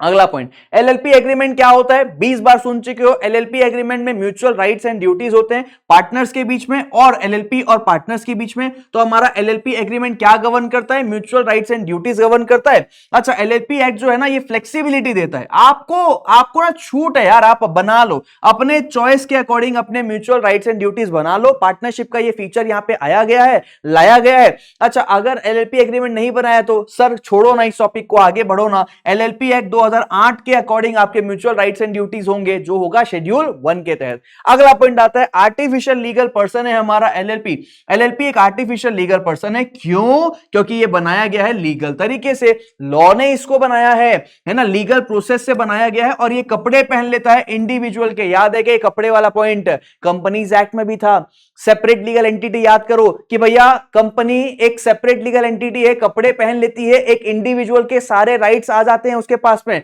बस वैसा ही है, एलएलपी भी एक आर्टिफिशियल लीगल पर्सन है, कपड़े पहन लेता है, इंडिविजुअल के सारे राइट्स आ जाते हैं। मतलब एलएलपी भी हर वो चीज कर सकता है जो एक कंपनी कर सकती है, जो एक नेचुरल पर्सन कर सकता है, लेकिन क्या नहीं कर सकता? एक्सेप्ट नेचुरल पर्सन को हम जेल भेज सकते हैं, कंपनी को कैसे भेजेंगे? तो आर्टिफिशियल लीगल पर्सन का जो पॉइंट था कंपनीज एक्ट में, सेम एज इट इज यहां पे भैया कॉपी पेस्ट हुआ है कि कंपनी है, एलएलपी कंपनी ही है, तो भैया एलएलपी क्या कर सकती है? हर चीज कर सकती है जो एक नेचुरल पर्सन कर सकता है, जो एक बॉडी को ऑपरेट कर सकता है, लेकिन क्या नहीं कर सकती? जेल नहीं भेजी जा सकती, शादी नहीं कर सकती, ओथ नहीं ले सकती, डिवोर्स नहीं कर सकती, किसी लर्नेड प्रोफेशन को प्रैक्टिस नहीं कर सकती। एलएलपी इनविजिबल है, इनटेंजिबल है, इमोर्टल है, मतलब कि डिसॉल्व कैसे की जाएगी? अलोन डिसॉल्व किया जाएगा। लेकिन ये फिक्टिशियस नहीं है, कोई फेक थोड़ी है, एलएलपी तो है ना दुनिया में, फेक थोड़ी है। Right sir. अगला पॉइंट आता है हमारे पास कॉमन सील का। आपको याद होगा कंपनीज एक्ट में भी आपने पढ़ा था, कंपनीज अमेंडमेंट एक्ट 2015 ने कॉमन सील को ऑप्शनल बना दिया है। सेक्शन 9 से एंड अ कॉमन सील शब्द को हटा के आज की डेट में कंपनी के पास कॉमन सील है तो वो लगा दो, और नहीं है तो फिर तो भैया 2 डायरेक्टर साइन करेंगे या फिर 1 डायरेक्टर और कंपनी सेक्रेटरी साइन करेगा। ये कंपनीज एक्ट बोलता है। और एलएलपी का क्या पॉइंट है? ध्यान देना, कॉमन सील अब तक इंस्टीट्यूट ने पूछा नहीं है, आज नहीं तो कल जरूर पूछेगा, और आप लोग जरूर गलत करके आओगे। मैं अभी से आपको बता देता हूं क्यों, क्योंकि यहां पे भी वही पॉइंट लिखा गया है कि एलएलपी एक आर्टिफिशियल पर्सन है, वो एक्ट करेगा अपने पार्टनर्स के थ्रू, और डेजिग्नेटेड पार्टनर्स के थ्रू एलएलपी काम करता है। जैसे कॉमन सील में कंपनीज में बोला था हम डायरेक्टर के थ्रू काम करते हैं, यहां बोल रहे हैं हम पार्टनर और डेजिग्नेटेड पार्टनर के थ्रू काम करता है। तो एलएलपी चाहे, एलएलपी में हैव अ कॉमन सील, अगर वो डिसाइड करता है तो एलएलपी चाहे तो कॉमन सील रख सकता है, बट ये मैंडेटरी नहीं है एलएलपी के लिए कि वो कॉमन सील रखे। तो अब आप बोलोगे सर अगर कॉमन सील ऑप्ट किया है तो कॉमन सील लगेगा, और अगर नहीं लिया तो 2 डेजिग्नेटेड पार्टनर साइन करेंगे। इसी पॉइंट से बचना है, क्योंकि यहां पे गलती आप करने वाले हो, क्योंकि कॉमन सील लिया है तब तो वो लगा दो, लेकिन नहीं लिया तो क्या लगेगा? ये हमको एलएलपी में नहीं बताया गया है। कंपनीज एक्ट को मत जोड़ो यहां से। एलएलपी एक्ट में बोला गया है कि कॉमन सील लिया है तो लगा देना, और कॉमन सील जो है ना वो रहेगा किसी रेस्पॉन्सिबल पर्सन के पास, वो कस्टडी में रहेगा किसी रेस्पॉन्सिबल ऑफिशियल के पास, और ये अफिक्स किया जाएगा, वो लगाया जाएगा in the presence of at least 2 designated partner of the LLP. यानी कि जब भी आप कॉमन सील लगाओगे वहां 2 डायरेक्टर नहीं, 2 डेजिग्नेटेड पार्टनर, 2 डेजिग्नेटेड पार्टनर वहां पे मौजूद होना चाहिए। इन द प्रेजेंस की बात हो रही है, ध्यान देना मेरी तरफ, मैंने बोला in the presence of 2 designated partner common seal लगाया जाएगा, और कॉमन सील किसी रेस्पॉन्सिबल पर्सन की कस्टडी में रखा जाएगा। यहां पे ये पॉइंट है। कॉमन सील नहीं लिया तो क्या होगा? यहां पे साफ साफ नहीं मेंशन किया गया है। हां ठीक बोल रहे हो कि वो कॉमन सील नहीं है तो डीपी साइन करेगा, ऑथराइज्ड पर्सन साइन करेगा, लेकिन लॉ बोल कुछ और रहा है। लॉ बात कर रहा है कस्टडी की, लॉ बात कर रहा है अफिक्समेंट की, कि भैया जब भी अफिक्स किया जाएगा in presence of 2 designated partner affix किया जाएगा। डन है सर। अगले पॉइंट की तरफ चलते हैं। अगला पॉइंट है लिमिटेड लाइबिलिटी का। हर पार्टनर का एलएलपी में जो for the purpose of business, partner क्या होता है? एजेंट होता है। पार्टनर क्या होता है? एजेंट होता है। बिजनेस के लिए एजेंट है, तुम्हारे घर का नौकर थोड़ी ही हूं। एलएलपी का जो पार्टनर है वो पार्टनर एक एजेंट है एलएलपी के लिए for the purpose of business of LLP. तो लाइबिलिटी पार्टनर्स की क्या रहेगी? लिमिटेड रहेगी उनके अग्रीड कंट्रीब्यूशन तक, और ये कंट्रीब्यूशन टेंजिबल भी हो सकता है, इनटेंजिबल भी हो सकता है। टेंजिबल का मतलब है कि तुमने भैया कोई पैसा वैसा दिया जिसको छू सकते हैं। इनटेंजिबल मतलब तुमने अपने लैंड को यूज करने का राइट दिया, तुमने कोई ट्रेडमार्क दिया, तुमने हमको कोई अधिकार दिया, वो एक इनटेंजिबल अधिकार है जो भैया तुम्हारा कंट्रीब्यूशन बन सकता है। तो लाइबिलिटी लिमिटेड होगी पार्टनर की क्योंकि वो एक एजेंट है, लेकिन ध्यान रखना कि भैया कंट्रीब्यूशन तक का तो तुम लाइबल रहोगे ही। एग्जांपल देखो, professionals like engineering consultant, legal advisor, accounting professional, ये डरते थे बिजनेस में आने के लिए क्योंकि अनलिमिटेड लाइबिलिटी थी। तो एलएलपी का पार्टनरशिप एक्ट जो है ना वो उसने एक हमको एडवांटेज दिया, उसने प्रोफेशनल्स को एक अधिकार दिया कि तुम लोग अपनी लाइबिलिटी अग्रीड अमाउंट तक रख सकते हो, और हिम्मत करो और आगे बढ़ो और एलएलपी बनाओ। Right sir, absolutely right sir. अगला पॉइंट आता है मैनेजमेंट किसके पास होगा। तो मैंने पहले ही ये पॉइंट कवर अप करा दिया है कि पार्टनर जो होते हैं ना एलएलपी में, वो एंटाइटल्ड होते हैं कि वो मैनेजमेंट देखेंगे, लेकिन ओनली द डेजिग्नेटेड पार्टनर जो डीपी होते हैं ना, वो रिस्पॉन्सिबल होते हैं लीगल कंप्लायंसेस के लिए। भैया आम जिंदगी मेंटोस जिंदगी मैंने पहले ही बता दिया था कि पार्टनर मैनेजमेंट देखता है और डेजिग्नेटेड पार्टनर लीगल कंप्लायंसेस के लिए मेनली रिस्पॉन्सिबल होता है। एक बेहद इंपॉर्टेंट पॉइंट आने वाला है जो बोलने वाला है मिनिमम और maximum number of partners LLP में कितने होते हैं। ये सेंटेंसेस की फ्रेमिंग यहां ऐसे हुई है कि कंफ्यूजन आता है। तो मैंने आपको ऑलरेडी बताया एलएलपी में 2 पार्टनर होने चाहिए और वही 2 अगर डीपी हैं तो हमको 2 ही पार्टनर चाहिए होता है। लेकिन सिंपल लाइन क्या है, एलएलपी में 2 पार्टनर होना चाहिए एंड 2 डेजिग्नेटेड पार्टनर होना चाहिए, इनमें से कोई एक रेसिडेंट इन इंडिया होना चाहिए। तो देखो एलएलपी में बोला गया हर एलएलपी के पास एटलीस्ट 2 पार्टनर होना चाहिए एंड ऑल्सो हैव 2 इंडिविजुअल जो डीपी बनेंगे, जिनमें से एक क्या रहेगा, रेसिडेंट इन इंडिया रहेगा। कोई मैक्सिमम लिमिट नहीं है एलएलपी में कितने मैक्सिमम पार्टनर हो सकते हैं, इस पे कोई लिमिट नहीं है। इसके बाद बिजनेस होना चाहिए, ये भी मैंने आपको ऑलरेडी कवर अप करा दिया पिछले क्वेश्चन में ही कि एक एलएलपी की ये रिक्वायरमेंट है भाई कि तुम एलएलपी बना रहे हो बनाओ, लेकिन लॉफुल बिजनेस के लिए ही बनाओगे, प्रॉफिट अर्न करने के लिए ही बनाओगे। चैरिटी या नॉन इकोनॉमिक पर्पस के लिए तुम एलएलपी नहीं बना सकते। तुम सेक्शन 8 कंपनी बनाओ लेकिन तुम एलएलपी नहीं बना सकते। ये थे बड़े बड़े पॉइंट। अब बाकी आगे थोड़े बहुत चिटपुट पॉइंट से इन्वेस्टिगेशन करना है, सेंट्रल गवर्नमेंट कर सकता है भैया, उसके पास अफेयर्स को इन्वेस्टिगेट करने का ऑफर है, पावर है। कॉम्प्रोमाइज या अरेंजमेंट करना है एलएलपी एक्ट के अनुसार किया जाएगा, बस रीड करो आगे बढ़ो। एलएलपी को कन्वर्ट करना है तो firm private company unlisted company convert हो सकती है, फर्म शेड्यूल 2, प्राइवेट कंपनी 3 और अनलिस्टेड 4, लेकिन लिस्टेड कंपनी कभी कन्वर्ट नहीं हो सकती हमारी एलएलपी में। सब पॉइंट्स हमने ऑलरेडी कवर अप कर लिया है। आप डॉक्यूमेंट्स कैसे फाइल करोगे, कंप्यूटर रीडेबल डॉक्यूमेंट्स में फाइल करोगे। हमारी वेबसाइट है mca.gov.in, वहां पे सारे डॉक्यूमेंट्स फाइल करोगे। ऑथेंटिकेट किया जाएगा पार्टनर के द्वारा या डीपी के द्वारा, कैसे, इलेक्ट्रॉनिक सिग्नेचर या डिजिटल सिग्नेचर का इस्तेमाल करके आप साइन वगैरह करोगे। और लास्ट आता है कैरेक्टरिस्टिक्स में फॉरेन एलएलपी, जो बात करता है कि फॉरेन एलएलपी एक ऐसी एलएलपी है जो फॉर्म की गई है, इनकॉर्पोरेट की गई है, रजिस्टर्ड की गई है आउटसाइड इंडिया, लेकिन जिसका प्लेस ऑफ बिजनेस कहां पे है, इंडिया में है। फॉरेन एलएलपी जो है ना वो एक पार्टनर बन सकती है हमारी इंडियन एलएलपी में। क्यों? क्योंकि इंडियन एलएलपी भी तो भैया पार्टनर रख सकती है बॉडी कॉर्पोरेट को, और बॉडी कॉर्पोरेट कौन होता है, फॉरेन एलएलपी। फॉरेन एलएलपी क्या होता है, बॉडी कॉर्पोरेट होता है। कैरेक्टरिस्टिक्स सारे के सारे हमारे यहां पे समाप्त हो गए। 16 के 16 पॉइंट्स हमने कवर अप कर लिया। आईसीआई मॉड्यूल में आपको एक सवाल मिलेगा, बताओ भैया कैरेक्टरिस्टिक्स ऑफ एलएलपी क्या है। अब सारे पॉइंट्स तो हम नहीं लिख सकते, तो सजेस्टेड आंसर में बस टेबल बना के सारे के सारे पॉइंट्स दे दिया गया है और कुछ भी नहीं। लेकिन आपको एक बात बताऊं क्या, एग्जाम में पूछा था, 6 मार्क्स का सवाल पूछा था कैरेक्टरिस्टिक से। कब आया था सर, जून 2024 में एग्जाम में आया था। देखो एलएलपी एक नया form of legal business entity है, लिमिटेड लाइबिलिटी है। ये अल्टरनेट कॉर्पोरेट बिजनेस व्हीकल है जो बेनिफिट देता है लिमिटेड लाइबिलिटी का, सस्ता पड़ता है, लो कंप्लायंस कॉस्ट है, फ्लेक्सिबिलिटी देता है इंटरनल स्ट्रक्चर बनाने का पार्टनरशिप को एग्रीमेंट के तहत। इन सब बातों को ध्यान रखते हुए ये कैरेक्टरिस्टिक्स को समझाओ। बॉडी कॉर्पोरेट है, mutual agency, foreign LLP, artificial legal person, ये चारों पॉइंट को समझाने बोला था। मैंने बताया ना टॉपिक बड़ा आसान है, लेकिन वही बात है कि भैया अंदर वो चीजें ही लिखनी पड़ेगी आपको एग्जाम में जो यहां पे दी गई है। तो आपको याद अल्टीमेटली करना ही पड़ता है, बुलेट बना बना के आपको याद करना पड़ेगा। 6 नंबर का जून 2024 का एग्जाम का सवाल है, याद नहीं करोगे, मन से फेंक के आओगे, नंबर मिलेगा लेकिन 2 या 3 से ज्यादा नहीं मिलेगा आउट ऑफ 6।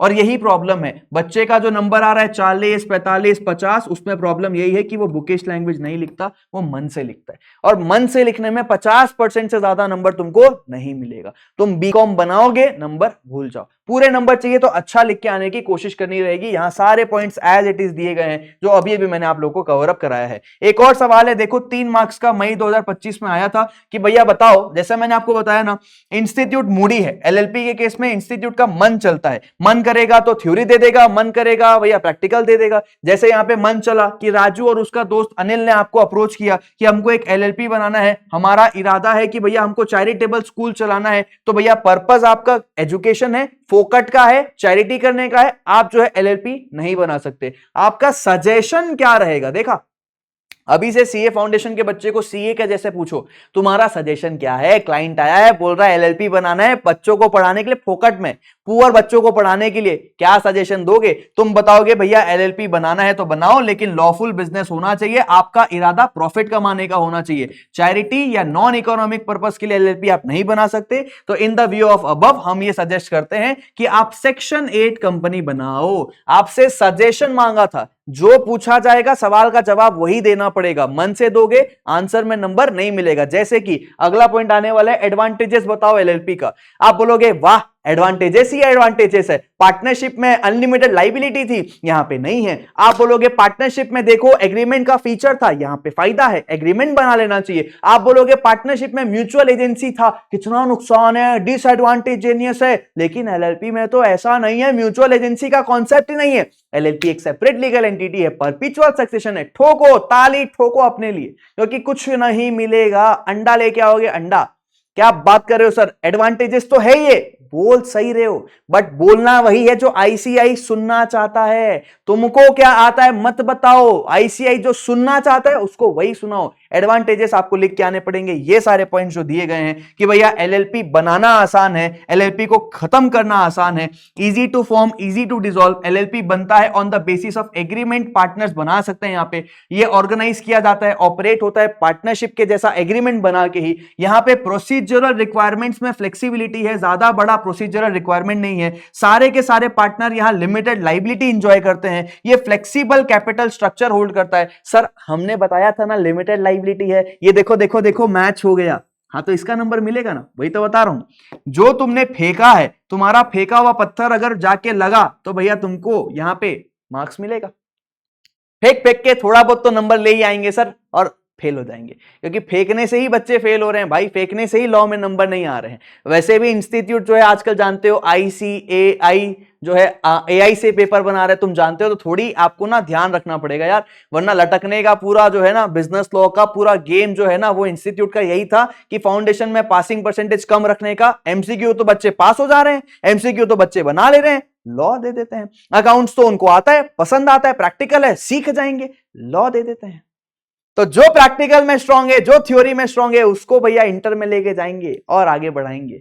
तो इसीलिए तो भैया तुमको ध्यान रखना है, इजी टू फॉर्म याद करवा दूंगा यार, एक बार का काम है। देखो बनाना आसान है, खत्म करना आसान है। अच्छा बनाने के लिए क्या लगेगा? अरे एग्रीमेंट लगेगा। अच्छा थोड़ा बहुत प्रोसीजरल और क्या क्या लगेगा? नहीं नहीं ज्यादा कुछ नहीं लगेगा, प्रोसीजरल रिक्वायरमेंट्स बहुत आसान है। अच्छा पैसा कितना लगेगा? कैपिटल कॉन्ट्रीब्यूशन तो बता दो, और बस लाइबिलिटी कितनी रहेगी ये बता दो, खत्म। सर एलएलपी के एडवांटेजेस बताओ। अरे बनाना आसान है, खत्म करना आसान है। अच्छा बनाने के लिए क्या लगेगा? एग्रीमेंट लगेगा। अच्छा और क्या लगेगा? और कुछ नहीं, प्रोसीजरल रिक्वायरमेंट्स आसान है। अच्छा कैपिटल पूंजी पूंजी कितना लगेगा? ज्यादा नहीं लगेगा, फ्लेक्सिबल कैपिटल स्ट्रक्चर है, और मेरी लाइबिलिटी कितनी होगी? लिमिटेड होगी। भैया ऐसे 2 बार बोलोगे याद हो जाएगा, अननेसेसरी कॉम्प्लिकेशन करने की जरूरत नहीं, जैसा दिया है वैसा इंस्टीट्यूट को लिख के दिखा देंगे। सवाल देख लेते हैं, एक्सप्लेन करो एडवांटेजेस ऑफ एलएलपी, कैसे इसका लीगल स्ट्रक्चर फ्लेक्सिबल है, प्रिफरेबल बिजनेस मॉडल है, उसकी लीगल कैपेबिलिटीज बताओ। एमटीपी 2 मई 2025 का सवाल है। देखो भैया एडवांटेजेस में आपको वही पॉइंट लिख के आने पड़ेंगे जो यहां पे दिया गया है, खत्म।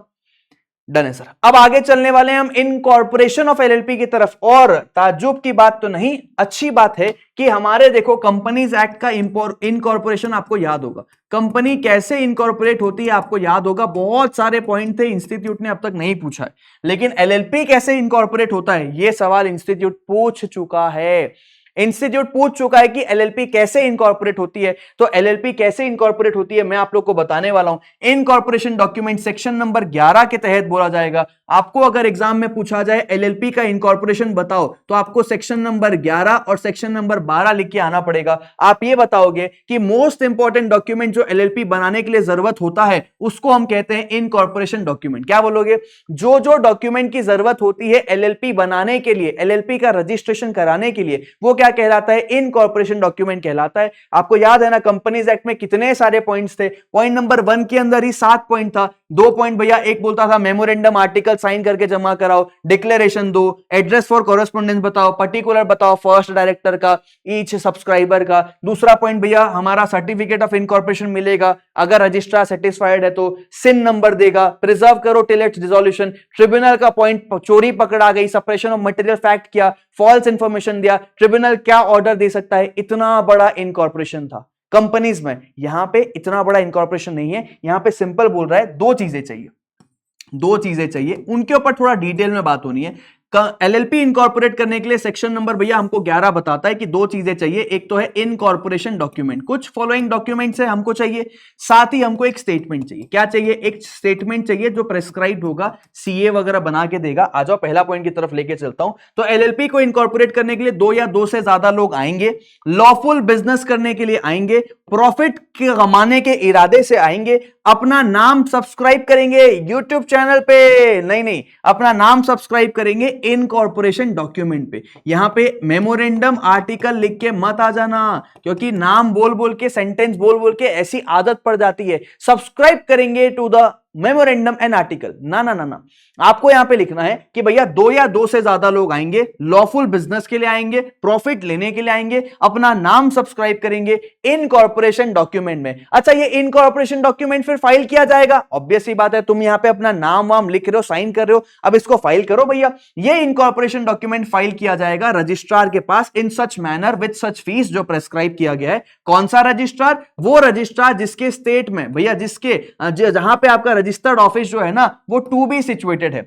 जैसा कंपनीज एक्ट में था वैसा ही है, प्रपोज टू बी सिचुएटेड, आपका रजिस्टर्ड ऑफिस जहां पे है उस स्टेट के रजिस्ट्रार को आपको ये इनकॉर्पोरेशन डॉक्यूमेंट फाइल करना है। उसके साथ मैंने बताया ना, इनकॉर्पोरेशन डॉक्यूमेंट के साथ आपको एक स्टेटमेंट भी फाइल करना है। तीसरा पॉइंट यही बोला जा रहा है कि आपको एक स्टेटमेंट फाइल करना है जो आपको इनकॉर्पोरेशन डॉक्यूमेंट के साथ फाइल करना है। अलॉन्ग विद इनकॉर्पोरेशन डॉक्यूमेंट एक स्टेटमेंट फाइल किया जाएगा, प्रेस्क्राइब्ड फॉर्म में स्टेटमेंट होगा, और ये स्टेटमेंट कौन बनाएगा?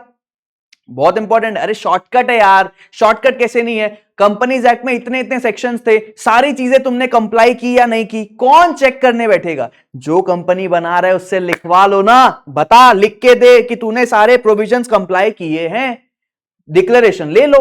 कंपनीज एक्ट में जैसा था वैसा ही एलएलपी में है, 81 सेक्शंस है, 4 शेड्यूल्स है, इतने सारे रूल्स है, तुमने कंप्लाई किया है या नहीं? सीए बना रहे ना, सीए को बोलो लिख के दे, ए सीए लिख के दे कि भैया तूने एलएलपी बनाते वक्त सारे रूल्स रेगुलेशंस एलएलपी के कंप्लाई किए हैं। रजिस्ट्रार बढ़िया चैन की नींद सोएगा। कौन चेक करते बैठे एक एक तूने कंप्लाई किया है कि नहीं? क्योंकि सीए ने बोला है, मतलब सत्य है, ये ब्लू नहीं ये ऑरेंज है। अगर मैं ऐसा लिख के साइन करके दूं तो दुनिया मानती है ये ऑरेंज है। यही तो है तुम्हारी पावर, तुम्हारी शक्ति जो अदृश्य होने वाली है ना? तो बस यही बोला जा रहा है, ये स्टेटमेंट फाइल किया जाएगा इनकॉर्पोरेशन डॉक्यूमेंट के साथ, जो प्रेस्क्राइब्ड फॉर्म में होगा, जो बनाया जाएगा एडवोकेट के द्वारा, कंपनी सेक्रेटरी के द्वारा, या चार्टर्ड अकाउंटेंट के द्वारा, या कॉस्ट अकाउंटेंट के द्वारा जो एंगेज्ड है कंपनी बनाने में। एंड ये स्टेटमेंट जो है ना, ये एनीवन के द्वारा सब्सक्राइब किया जाएगा, जो भी सब्सक्राइब कर रहा है अपना नाम इनकॉर्पोरेशन डॉक्यूमेंट में, वो भी उनमें से कोई भी एक व्यक्ति आएगा और ये स्टेटमेंट बनाएगा। और क्या बोलेगा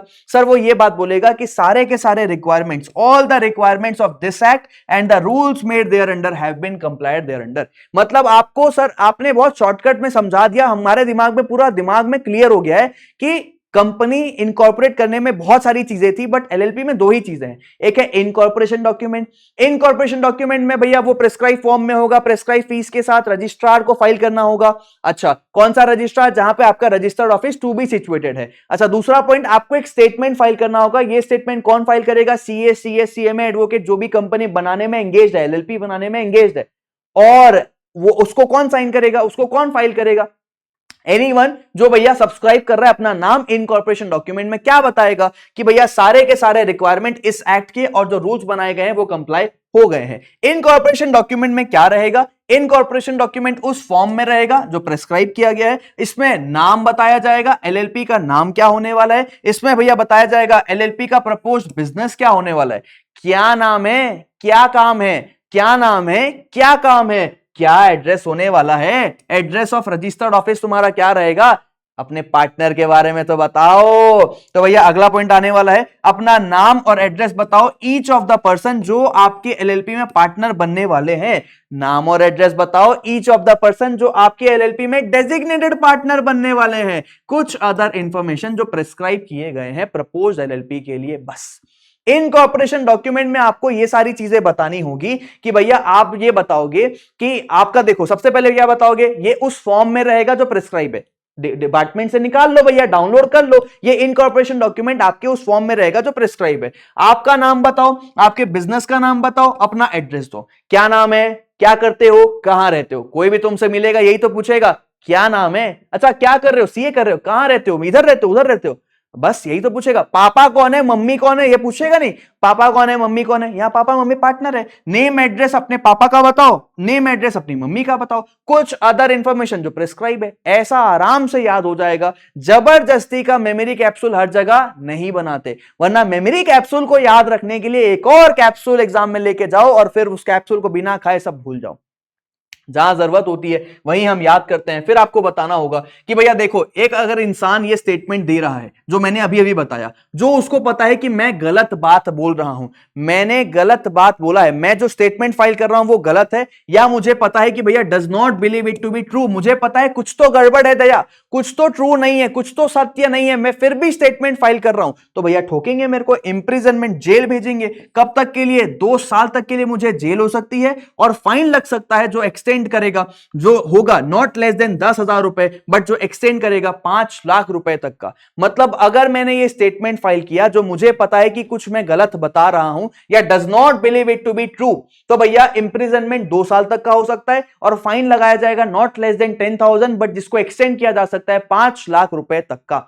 सेक्शन नंबर 11 यहां पे समाप्त हो गया। एक बार ओवरव्यू रिकॉल कराऊं क्या, आपको एक इनकॉर्पोरेशन डॉक्यूमेंट फाइल करना है, आपको स्टेटमेंट फाइल करना है, इनकॉर्पोरेशन डॉक्यूमेंट में क्या क्या रहेगा और पेनल्टी, ये 4 ही चीजें दी गई है। अगला पॉइंट आने वाला है सेक्शन नंबर 12, मुगैम्बो खुश हुआ तो मुगैम्बो आपको क्या दे देगा भैया, मुगैम्बो आपकी कंपनी को मतलब एलएलपी को रजिस्टर कर देगा, मुगैम्बो खुश हुआ बोल के। तो अगर आपने जो भी रिक्वायरमेंट सेक्शन नंबर 11 के तहत दिया गया था वो कंप्लाई कर लिया है, तो रजिस्ट्रार सारी चीजों को रिटेन करेगा, आपके इनकॉर्पोरेशन डॉक्यूमेंट को रिटेन करेगा और 14 दिनों के अंदर आपके इनकॉर्पोरेशन डॉक्यूमेंट को रजिस्टर करके आपको एक सर्टिफिकेट दे देगा, ये बोल के कि एलएलपी इनकॉर्पोरेट हो गई है by the name specified therein. ये by the name specified therein का मतलब, अरे पूछा था ना इनकॉर्पोरेशन डॉक्यूमेंट में क्या नाम है और आपने एक नाम स्पेसिफाई किया था, वो नाम के साथ आपकी एलएलपी बन गई है, ये मान लेना। समझ आया क्या। मुगैम्बो खुश होगा तो क्या करेगा, सेक्शन 11 तुमने कंप्लाई किया है तो आपकी एलएलपी में भैया जो भी आपने डॉक्यूमेंट्स फाइल किए थे उसको रिटेन करेगा, रखेगा, रजिस्टर करेगा, आपको एक सर्टिफिकेट दे देगा, 14 दिनों के अंदर दे देगा। और आपने जो स्टेटमेंट फाइल किया था ना, आपने जो स्टेटमेंट फाइल किया था जिसमें आपने ये बोला था, ये मुगैम्बो हमने ना कंपनीज एक्ट की तरह ही यहां पे तेरे को वहां डिक्लेरेशन देते थे, यहां स्टेटमेंट दे रहे हैं कि हमने एलएलपी एक्ट के सारे रूल, सारे रेगुलेशन, सारी चीजों को कंप्लाई कर लिया है। तो मुगैम्बो क्या बोलेगा पता है, मुगैम्बो बोलेगा हम इसको एक एविडेंस मानते हैं, हम इसको एक सबूत मानेंगे और ये बोलते हैं कि ठीक है तुम लिख के दे रहे हो तो हम इसको एक सबूत मानते हैं कि आपने सारे रिक्वायरमेंट को कंप्लाई कर लिया है। रजिस्ट्रार एक्सेप्ट करेगा जो स्टेटमेंट आपने फाइल किया कि वो एक सफिशिएंट एविडेंस है कि सारे के सारे रिक्वायरमेंट जो है आपने कंप्लाई कर लिया है। और जो स्टेटमेंट, जो आपको सर्टिफिकेट देगा ना, वो जो आपको सर्टिफिकेट देगा, क्या उसमें रजिस्ट्रार का साइन होगा, ऑब्वियस सी बात है सर, वो साइन किया जाएगा रजिस्ट्रार के द्वारा, ऑथेंटिकेट होगा उसके ऑफिशियल सील के द्वारा, उसमें उसका थप्पा भी होगा और ये सर्टिफिकेट जो है हमारी एलएलपी के लिए एक कंक्लूसिव एविडेंस रहेगा कि हमारी एलएलपी इनकॉर्पोरेट हो गई है by the name specified therein. ये जो सर्टिफिकेट उसने दिया, ये हमारी कंपनी हमारी एलएलपी इनकॉर्पोरेट हो गई है, हम ये मान लेंगे, ये हमारे लिए एक सबूत होगा कि एलएलपी इनकॉर्पोरेट हो गई है। खत्म। सेक्शन 11 कंप्लीट, 12 कंप्लीट, पूरा याद करना है क्योंकि एग्जाम में 6 नंबर का एक बार सवाल आ चुका है। आ जाओ दिखाते रहो, सवाल कर लेते हैं फटाफट से। देखो क्या बोला जा रहा है कि दियाना और भारती नए नए चार्टर्ड अकाउंटेंट है, उनको एक एलएलपी बनाना था, तो भैया उनका प्रोफेशनल सर्विस देने के लिए वो आपसे इंफॉर्मेशन चाहते हैं। बताओ, सीए होके फाउंडेशन वालों से पूछ रहा है, बता यार एलएलपी कैसे बनाना है। ऐसा होता है, अरे तुम फ्रेश सीए बन रहे हो ना, पुराने हैं वो लोग, 5 साल पहले एलएलपी पढ़ा था, आप अभी पढ़ रहे हो। तो 2 सीए बन के एलएलपी बनाना चाहते हैं, तुमसे पूछ रहे हैं, फाउंडेशन वालों तुमसे पूछ रहे हैं कि बताओ भैया एलएलपी कैसे बनेगा, बताओ क्या इनकॉर्पोरेशन डॉक्यूमेंट होगा। एडिशनली वो जानना चाहते हैं कि कौन सा स्टेटमेंट फाइल करना होगा, क्या क्या चीजें बतानी पड़ेगी, क्या ये एक एविडेंस माना जाएगा कि सारे रिक्वायरमेंट कंप्लाई हो गए हैं। बताओ भैया, एक्सप्लेन करो ये सारे एक्सपेक्ट्स। 6 नंबर का जनवरी 2025 का एग्जाम का सवाल था। आंसर में आपको सेक्शन नंबर 11 के सारे पॉइंट्स और 12 के सारे पॉइंट्स लिखने होंगे। फटाफट दिखा देता हूं कि भैया 2 या 2 से ज्यादा लोग चाहिए, इनकॉर्पोरेशन डॉक्यूमेंट फाइल किया जाएगा रजिस्ट्रार के पास, जिस स्टेट में भैया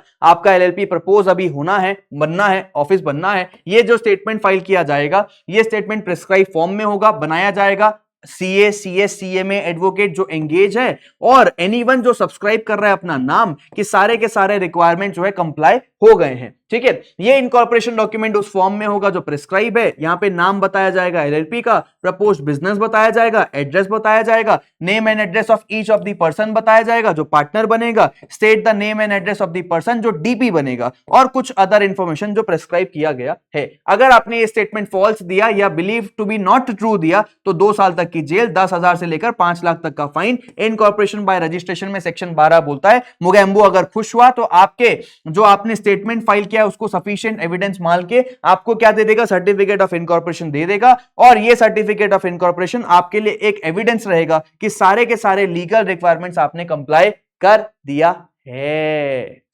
मजा आया?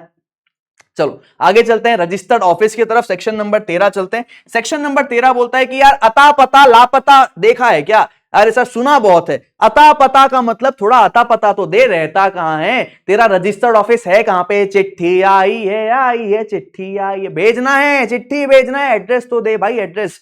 तो देखो हर एलएलपी के पास एक रजिस्टर्ड ऑफिस होगा जिसके पास सारे के सारे कम्युनिकेशंस आप भेजोगे, नोटिसेस आप भेजोगे, एड्रेस करोगे और जहां पे ये रिसीव किया जाएंगे। सारे एलएलपी के पास एक रजिस्टर्ड ऑफिस होगा जहां पे आप सारे कम्युनिकेशन, सारे नोटिसेस को भेजोगे। किसको भेजोगे? अरे एलएलपी को भेजेंगे। तो एक डॉक्यूमेंट जो है वो एलएलपी को दिया जा सकता है, उसके पार्टनर को दिया जा सकता है, उसके डेजिग्नेटेड पार्टनर को दिया जा सकता है। कैसे? सर्टिफिकेट ऑफ पोस्टिंग के तहत, या फिर भैया उसको कुरियर से भेज दो, या रजिस्टर्ड पोस्ट से भेज दो, या कोई अदर मैनर बताया गया है उसके तहत भेज दो।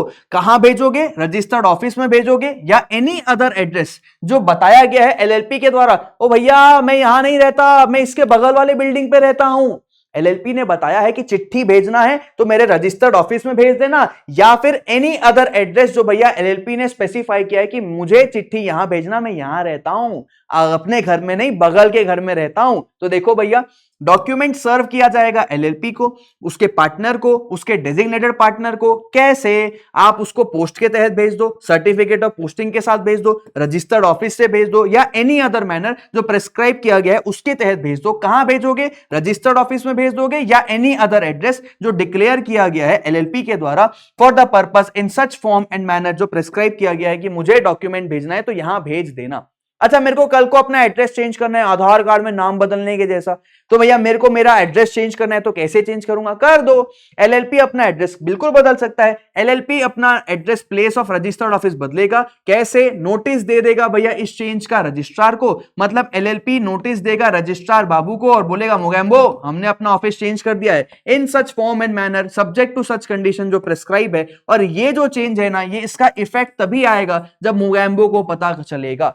मतलब हमारा रजिस्टर्ड ऑफिस बदल गया है, मोगेम्बो को पता चलेगा तभी इसका इफेक्ट आएगा, यानी कि रजिस्ट्रार को बताओगे तभी तो इफेक्टिव माना जाएगा। कॉमन सेंस है यार, कि तुम अपना एड्रेस बदल रहे हो, बताना पड़ेगा आरओसी को कि भैया देख हमने अपना एड्रेस बदल दिया है, in such form in such manner prescribe है, आप बता दो विद सच कंडीशन जो प्रेस्क्राइब किया गया है। अगला पॉइंट, अगर एलएलपी ने कॉन्ट्रावेंशन किया किसी भी प्रावधान का तो एलएलपी को भी ठोकेंगे, उसके हर पार्टनर को भी ठोकेंगे। कितना? लाइबल रखेंगे पेनल्टी 500 रुपए हर दिन के लिए। बस क्या 500 रुपए? हाँ यार गरीब आदमी यार, छोटा आदमी एलएलपी बना रहा है, 500 रुपए हर दिन, लेकिन जब तक डिफॉल्ट कंटिन्यू करेगा तब तक हर रोज 500 रुपए, लेकिन सब्जेक्ट टू मैक्सिमम 50,000 रुपए for the LLP and its partner.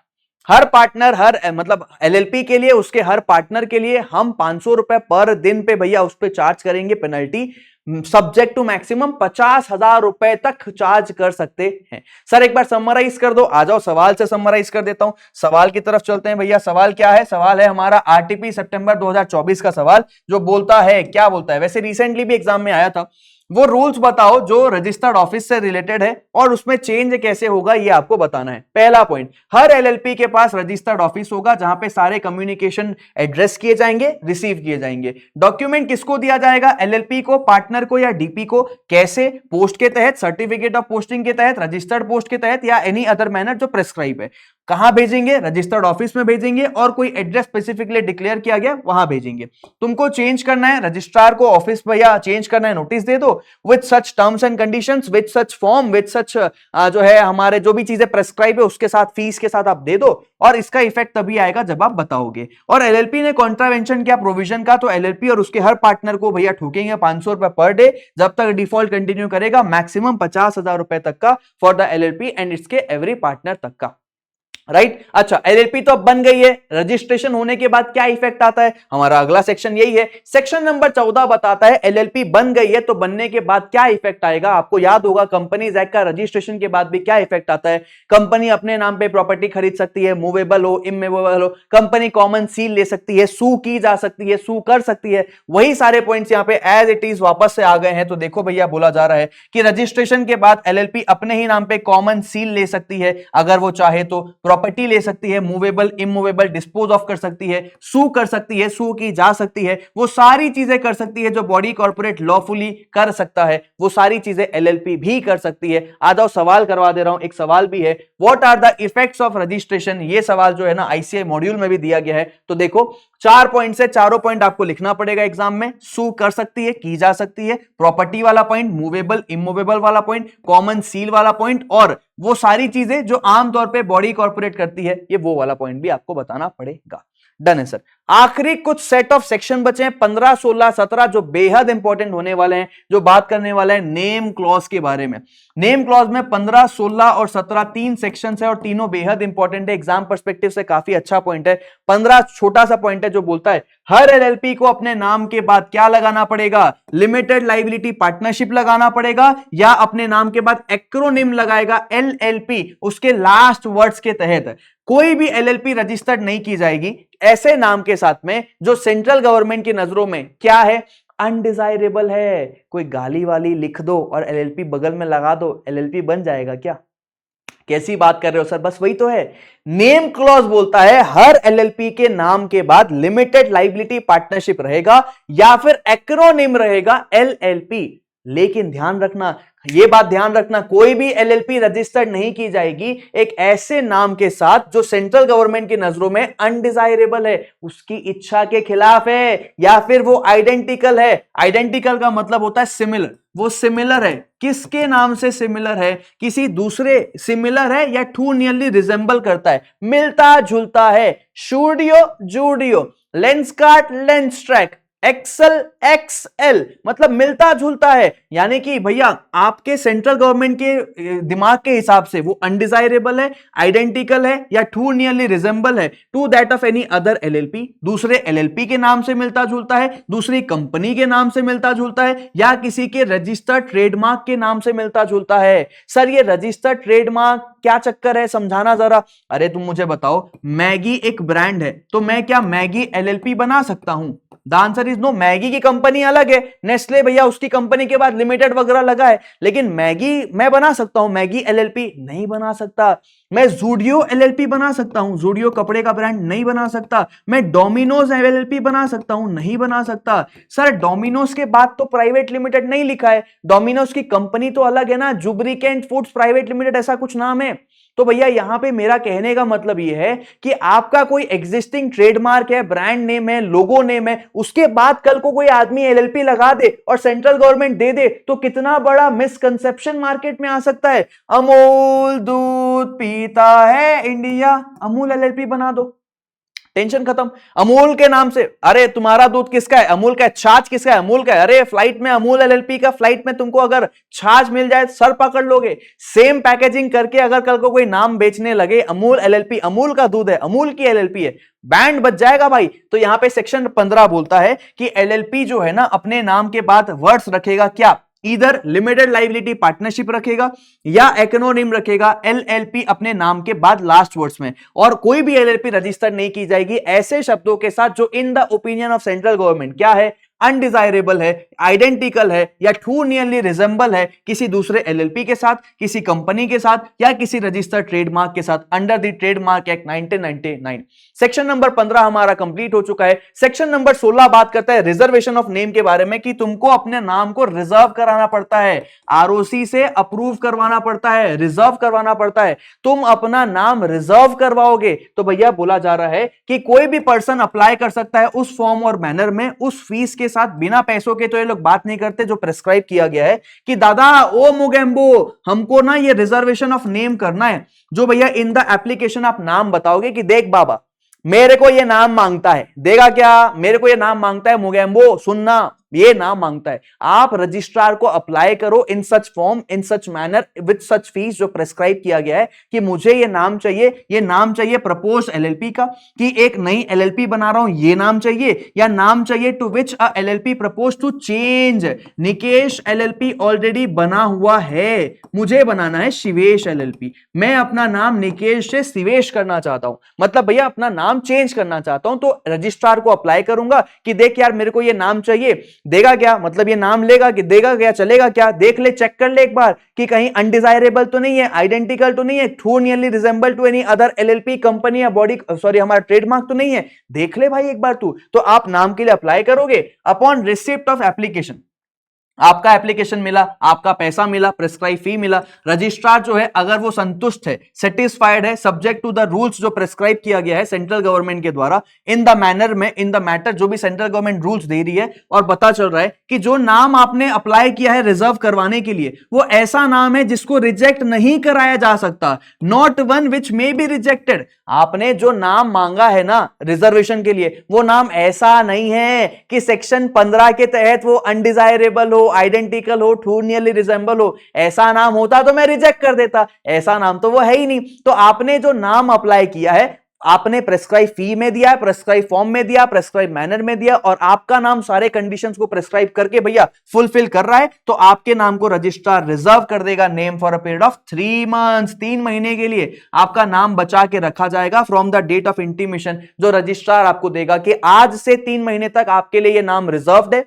अब आप इस नाम के बेसिस पे इनकॉर्पोरेशन डॉक्यूमेंट फाइल करो, स्टेटमेंट बनाओ, वो सारे डॉक्यूमेंट लेके आओ और भैया इस एलएलपी का सर्टिफिकेट ऑफ इनकॉर्पोरेशन लेके जाओ। सेक्शन नंबर 16 यहां पे कंप्लीट हो गया, 15 हो गया, 16 हो गया, 17 की तरफ चलते हैं। 17 मतलब खतरा, ना बहुत आसान है। 17 नंबर आता है भैया आपने अपना नाम जो है ऐसा खतरनाक ले लिया जो आइडेंटिकल है, जो अनडिजायरेबल है, जो इन एडवर्टेंस में आ गया है, गलती से हो गया यार, गलती से हो गया। देखो सुनना बात को, not with standing anything contain in 15 and 16। 15 and 16 जो है कुछ भी बात करें कि 15 बोलता है कि भैया नाम ऐसा होना चाहिए, 16 बोलता है रिजर्वेशन आपको कराना पड़ेगा अपने नाम का। वहां जो चीजें दी गई है ठीक है, उसके बावजूद भी अगर गलती से मिस्टेक हो गई, इफ थ्रू इनएडवर्टेंस यानी कि अनइंटेंशनल मिस्टेक हो गई या किसी और तरीके से अगर एलएलपी का रजिस्ट्रेशन हो गया है, एलएलपी का पहला रजिस्ट्रेशन हो गया है या उसका रजिस्ट्रेशन हुआ है by a new body corporate, कि उसने भैया फर्म को कन्वर्ट किया था एलएलपी में, प्राइवेट लिमिटेड कंपनी को एलएलपी में कन्वर्ट किया, अनलिस्टेड पब्लिक कंपनी को एलएलपी में कन्वर्ट किया, उसने नाम तो लिया ना यार। तो भैया तुम्हारा पहला रजिस्ट्रेशन हुआ है या रजिस्ट्रेशन हुआ है by a new body corporate, तुम्हारा नाम जो है वो रजिस्टर्ड हो गया है एक ऐसे नाम के साथ जो आइडेंटिकल है यानी कि सिमिलर है विथ या टू नियरली रिजेंबल है। ऐसे नाम के साथ जो सिमिलर है या रिजेंबल कर रहा है, एक्सेल, एक्सेल, ये देखो तुम ऐसा कर लो, EEXEL एक्सा लिख दो, जूडियो को भैया सूडियो कर दो, है ना। और तुम तो बहुत सारे नाम जानते हो, तुम तो जानते हो, कलाकार हो भैया, सिमिलर नेम कैसे करना आना है। तो देखो भैया तुम्हारा नाम आइडेंटिकल है या टू नियरली रिजेंबल करता है किसको, एनी अदर एलएलपी को, या एनी अदर कंपनी को या एनी अदर रजिस्टर्ड ट्रेडमार्क को, है ना, तो आपका नाम मिलता है registered trademark of a proprietor under trademark act 1999 के तहत। यहां प्रोप्राइटर शब्द क्यों इस्तेमाल हुआ है? क्योंकि भैया आपकी मैगी की कंपनी है, तो मैगी जो ब्रांड है, मैगी जो ट्रेडमार्क है, मैगी जो लोगो है, वो तो आपकी कंपनी का ही रहेगा ना, मालिक तो एक ही है ना, इसीलिए प्रोप्राइटर शब्द इस्तेमाल किया गया है। कई बच्चे कंफ्यूज हो जाते हैं। तो भैया आपका जो है ना नाम ऐसा है जो रजिस्टर्ड किया गया है, आइडेंटिकल है, टू नियरली रिजेंबल करता है किसी एनी अदर एलएलपी को, कंपनी को, रजिस्टर्ड ट्रेडमार्क को। इन दैट केस क्या होगा सुनना, एप्लीकेशन देना पड़ेगा सेंट्रल गवर्नमेंट को, एप्लीकेशन मिलेगा। Then on an application of such LLP, proprietor या कंपनी, तुम्हारे नाम से हमारा नाम मिलता है, हमको कोई आपत्ति थोड़ी है, तुमको आपत्ति है। तुम्हारे नाम से हमारा नाम मिलता है तो तुमको एप्लीकेशन देना पड़ेगा। मुझे तो यह नाम जमता है अमूल एलएलपी, मेरे को कोई दिक्कत नहीं, मुझे तो जमता है, तेरे को तकलीफ है ना अमूल वाले, तू अप्लाई कर, तू अप्लाई करेगा, एप्लीकेशन देगा सेंट्रल गवर्नमेंट को। किसको? वो एप्लीकेशन देगा, वो एलएलपी, वो प्रोप्राइटर जो ट्रेडमार्क का है, वो कंपनी सेंट्रल गवर्नमेंट को एप्लीकेशन देगा, और सेंट्रल गवर्नमेंट एप्लीकेशन के बेसिस पे आपको डायरेक्ट करेगा कि भैया तू अपना नाम चेंज कर, या जो नया नाम तूने लिया है वो चेंज कर। कितने दिन में? 3 महीने के अंदर चेंज कर, from the date of issue of such direction. आपको सेंट्रल गवर्नमेंट बोलेगा ए तूने आइडेंटिकल या रिजेंबल नाम कैसे लिया किसी अदर एलएलपी का, अदर जो है क्या कहते हैं कंपनी का, अदर रजिस्टर्ड ट्रेडमार्क का। चल ठीक है, तेरा नाम रजिस्टर्ड हो गया, कोई बात नहीं। अब मैं कहता हूं 3 महीने के अंदर तुझे अपना नाम बदलना पड़ेगा। बस यहां यह ध्यान रखना कि जब भी एप्लीकेशन दिया जाएगा, मैंने बताया ना एलएलपी से आपका नाम मिल रहा है, कंपनी से आपका नाम मिल रहा है, ट्रेडमार्क से आपका नाम मिल रहा है, तो अगर एप्लीकेशन की बात है, सेंट्रल गवर्नमेंट को जो एप्लीकेशन दिया जाएगा कि भैया ये जो नया एलएलपी आया है या जो इसने नया नाम लिया है इसके नाम को बदलवाओ, तो सेंट्रल गवर्नमेंट को जो आप लोग एप्लीकेशन दोगे, एक कंडीशन है कि रजिस्टर्ड ट्रेडमार्क का प्रोप्राइटर जब एप्लीकेशन देगा तो भैया उसको 3 साल के अंदर देना पड़ेगा। कौन सा 3 साल? जब से ये नई एलएलपी आई है, उसने अपना नाम चेंज किया है, उसके 3 साल के अंदर आपको एप्लीकेशन देना पड़ेगा सेंट्रल गवर्नमेंट के पास। यही वाला पॉइंट यहां पे बोला जा रहा है। ये फर्दर प्रोवाइडेड दैट है कि एप्लीकेशन जो प्रोप्राइटर देगा रजिस्टर्ड ट्रेडमार्क का, वो मेंटेनेबल है 3 सालों के अंदर from the date of incorporation या रजिस्ट्रेशन या change of name of the LLP. Sir ऐसा क्यों है? अरे ऐसा इसलिए है कि कल को अमूल एलएलपी बन गई, अब भैया अमूल एलएलपी ने अपना खुद की आइडेंटिटी बना ली है, अपनी छवि बना ली है, अपना एक पहचान बना लिया है। कल को ओरिजिनल कंपनी आएगी और बोलेगी अमूल तो मेरा ब्रांड है, मेरा ट्रेडमार्क है, मेरा लोगो है, चल अपना नाम बदल। अरे भाई 3 साल के अंदर आजा आजा आजा आजा 3 साल के अंदर, क्योंकि 3 साल के बाद तुम मेरे को मेरा नाम नहीं बदलवा सकता। मैंने अपनी पहचान अपनी मर्जी से बनाई है, बहुत मेहनत लगी अपना ब्रांड बनाने में, अब भैया मैं इसी नाम से बिकूंगा। मतलब रजिस्टर्ड ट्रेडमार्क वाले को 3 साल का ही समय है, सेंट्रल गवर्नमेंट को एप्लीकेशन देना पड़ेगा कि उस नए एलएलपी का नाम बदलवा दो। Right sir? अच्छा, अगर एप्लीकेशन दिया जाएगा तो एलएलपी को भैया ये बोला जा रहा है कि तू अपना नाम चेंज कर या एक नया नाम ऑब्टेन कर। कितने दिन में? सेंट्रल गवर्नमेंट ने ऑर्डर दिया है, बोला है 3 महीने के अंदर अपना नाम तेरे को बदलना पड़ेगा। अब सेंट्रल गवर्नमेंट का ऑर्डर है, ऑप्शन तो है नहीं, कंपलसरी है, करना ही पड़ेगा। अब एलएलपी ने अपना नाम जैसे ही चेंज कर दिया तो 15 दिनों के अंदर एलएलपी को बताना पड़ेगा from the date of such change along with भैया सेंट्रल गवर्नमेंट का ऑर्डर कॉपी। किसको बताएगा? मुगेम्बो को बताएगा, रजिस्ट्रार को बताएगा। ए रजिस्ट्रार, बताऊं क्या एक बुरी खबर है, मैंने ना मेरा नाम पिछला ना ऐसे कोई एलएलपी कंपनी या रजिस्टर्ड ट्रेडमार्क के जैसा ले लिया था, तो सेंट्रल गवर्नमेंट की चिट्ठी आ गई, उसने बोला नाम बदल, और मैंने ना नाम बदल दिया है, ये है मेरा नया नाम और ये है सेंट्रल गवर्नमेंट की वो चिट्ठी जिसके कारण मैंने नाम बदला है। ये मैं देख, अब मैं नाम बदल चुका हूं, 15 दिन के अंदर मैं तेरे को बताना था, बताने आया हूं। तो भैया मुगेम्बो तू ध्यान रखना, 15 दिन के अंदर मैं तुझे बताने आया हूं। जैसे ही एलएलपी ने अपना नाम चेंज किया या भैया नया नाम ऑब्टेन किया, 15 दिनों के अंदर फ्रॉम सच चेंज एलएलपी को नोटिस देना होगा रजिस्ट्रार को along with order copy of central government, ये बता के कि भैया देख मैंने अपना नाम चेंज कर लिया है। और रजिस्ट्रार क्या करेगा? कैरी आउट करेगा नेसेसरी चेंजेस अपने सर्टिफिकेट ऑफ इनकॉर्पोरेशन में, और 30 डेज के अंदर क्या करेगा? From such change in the certificate of incorporation LLP को अपना नाम चेंज करना पड़ेगा एलएलपी एग्रीमेंट के अंदर। क्या तुम्हें समझ में आया? सर ये टाइमलाइन एक बार समझा दो ना। देखो बोला जा रहा है कि एप्लीकेशन सेंट्रल गवर्नमेंट को मिला, सेंट्रल गवर्नमेंट ने एलएलपी को बोला अपना नाम बदल, 3 महीने का समय दिया, एलएलपी को अपना नाम बदलना पड़ेगा। एलएलपी ने अपना नाम बदला, 15 दिन का टाइम मिला, आरओसी को तेरे को बताना पड़ेगा। आरओसी सर्टिफिकेट ऑफ इनकॉर्पोरेशन में चेंजेस करेगा और ये इनकॉर्पोरेशन में चेंजेस के बाद 30 डेज का आपको टाइम मिलेगा। आपको अपना एलएलपी एग्रीमेंट के अंदर क्या करना पड़ेगा? अपना नाम चेंज करना पड़ेगा। आरआरपी जो हमारा रजिस्ट्रार है वो सर्टिफिकेट ऑफ इनकॉर्पोरेशन आमतौर पे कब दे देता है? आपने देखा था कि इनकॉर्पोरेशन डॉक्यूमेंट अगर सब कुछ सही है सेक्शन नंबर 11 के तहत, तो सेक्शन नंबर 12 में एलएलपी को रजिस्टर कर दिया जाता है। 14 दिनों के अंदर आरओसी जो है ना वो सर्टिफिकेट ऑफ इनकॉर्पोरेशन आमतौर पे दे देता है। तो भैया जब भी सर्टिफिकेट ऑफ इनकॉर्पोरेशन मिला उसके बाद तुझे अपना एलएलपी को अपना एलएलपी एग्रीमेंट में नाम चेंज करना पड़ता है। राइट सर, आ जाओ दिखा दे रहा हूं फिर से कि भैया who shell carry out necessary changes, ROC necessary changes करेगा सर्टिफिकेट ऑफ इनकॉर्पोरेशन में, और 30 डेज के अंदर जब भी वो चेंज कर रहा है in the certificate of incorporation, LLP को अपना नाम चेंज करना होगा एलएलपी एग्रीमेंट के अंदर। राइट सर, अगर एलएलपी ने बात नहीं माना, डिफॉल्ट किया तो भैया सेंट्रल गवर्नमेंट राजा है, राजा कुछ भी कर सकता है। अगर एलएलपी ने डिफॉल्ट किया हमारे सेंट्रल गवर्नमेंट के डायरेक्शन को, तो सेंट्रल गवर्नमेंट खुद एक नया नाम एलएलपी को अलॉट कर देगा in such manner as may be prescribed. Chintu LLP, Pinky LLP, हम कुछ भी नाम दे देंगे। उस एलएलपी ने हमारी बात काटी तो हम उसको कुछ भी नाम दे देंगे और उसी नाम के साथ रजिस्ट्रार मुगैम्बो तो अपना ही आदमी है ना, मुगैम्बो को बोलेंगे ए रजिस्ट्रार तू एंटर कर ये जो नया नाम हमने डिसाइड किया है उसके रजिस्टर ऑफ एलएलपी में तू एंटर कर, अपने नया नाम को जो भैया अपने रजिस्टर में एंटर कर in place of the old name, और एक फ्रेश सर्टिफिकेट ऑफ इनकॉर्पोरेशन उसको दे दे इस नए नाम के साथ जो हमने डिसाइड किया है, चिंटू एलएलपी, पिंकी एलएलपी। और एलएलपी अब से इसी नाम को इस्तेमाल करेगा बाजार में, मार्केट में। लेकिन एलएलपी को पसंद नहीं आया ये चिंटू एलएलपी, कोई हमको चिंटू इधर आ बोलेगा अच्छा लगेगा, तो चिंटू एलएलपी हमको पसंद नहीं आ रहा है, तो भैया हम एक काम करते हैं, सेक्शन नंबर 16 के तहत अपना नाम को रिजर्व करवाने का जो प्रोविजन था उसके तहत नया नाम रिजर्व करवाओ और रिजर्व करवा के अपना नया नाम ले लो खुद ही, कोई प्रॉब्लम की बात है नहीं। तो अगर एलएलपी को पसंद नहीं आ रहा है उसका नाम, nothing content in this subsection, ये प्रिवेंट कुछ भी प्रिवेंट नहीं करेगा एलएलपी को कि वो सब्सिक्वेंटली अपना नाम चेंज करेगा in accordance with provisions of section number 16। तेरे को अपना नाम बदलना है, जो सेंट्रल गवर्नमेंट ने तुझे दिया पसंद नहीं आया क्या, तो नाम बदल सकता है सेक्शन नंबर 16 के।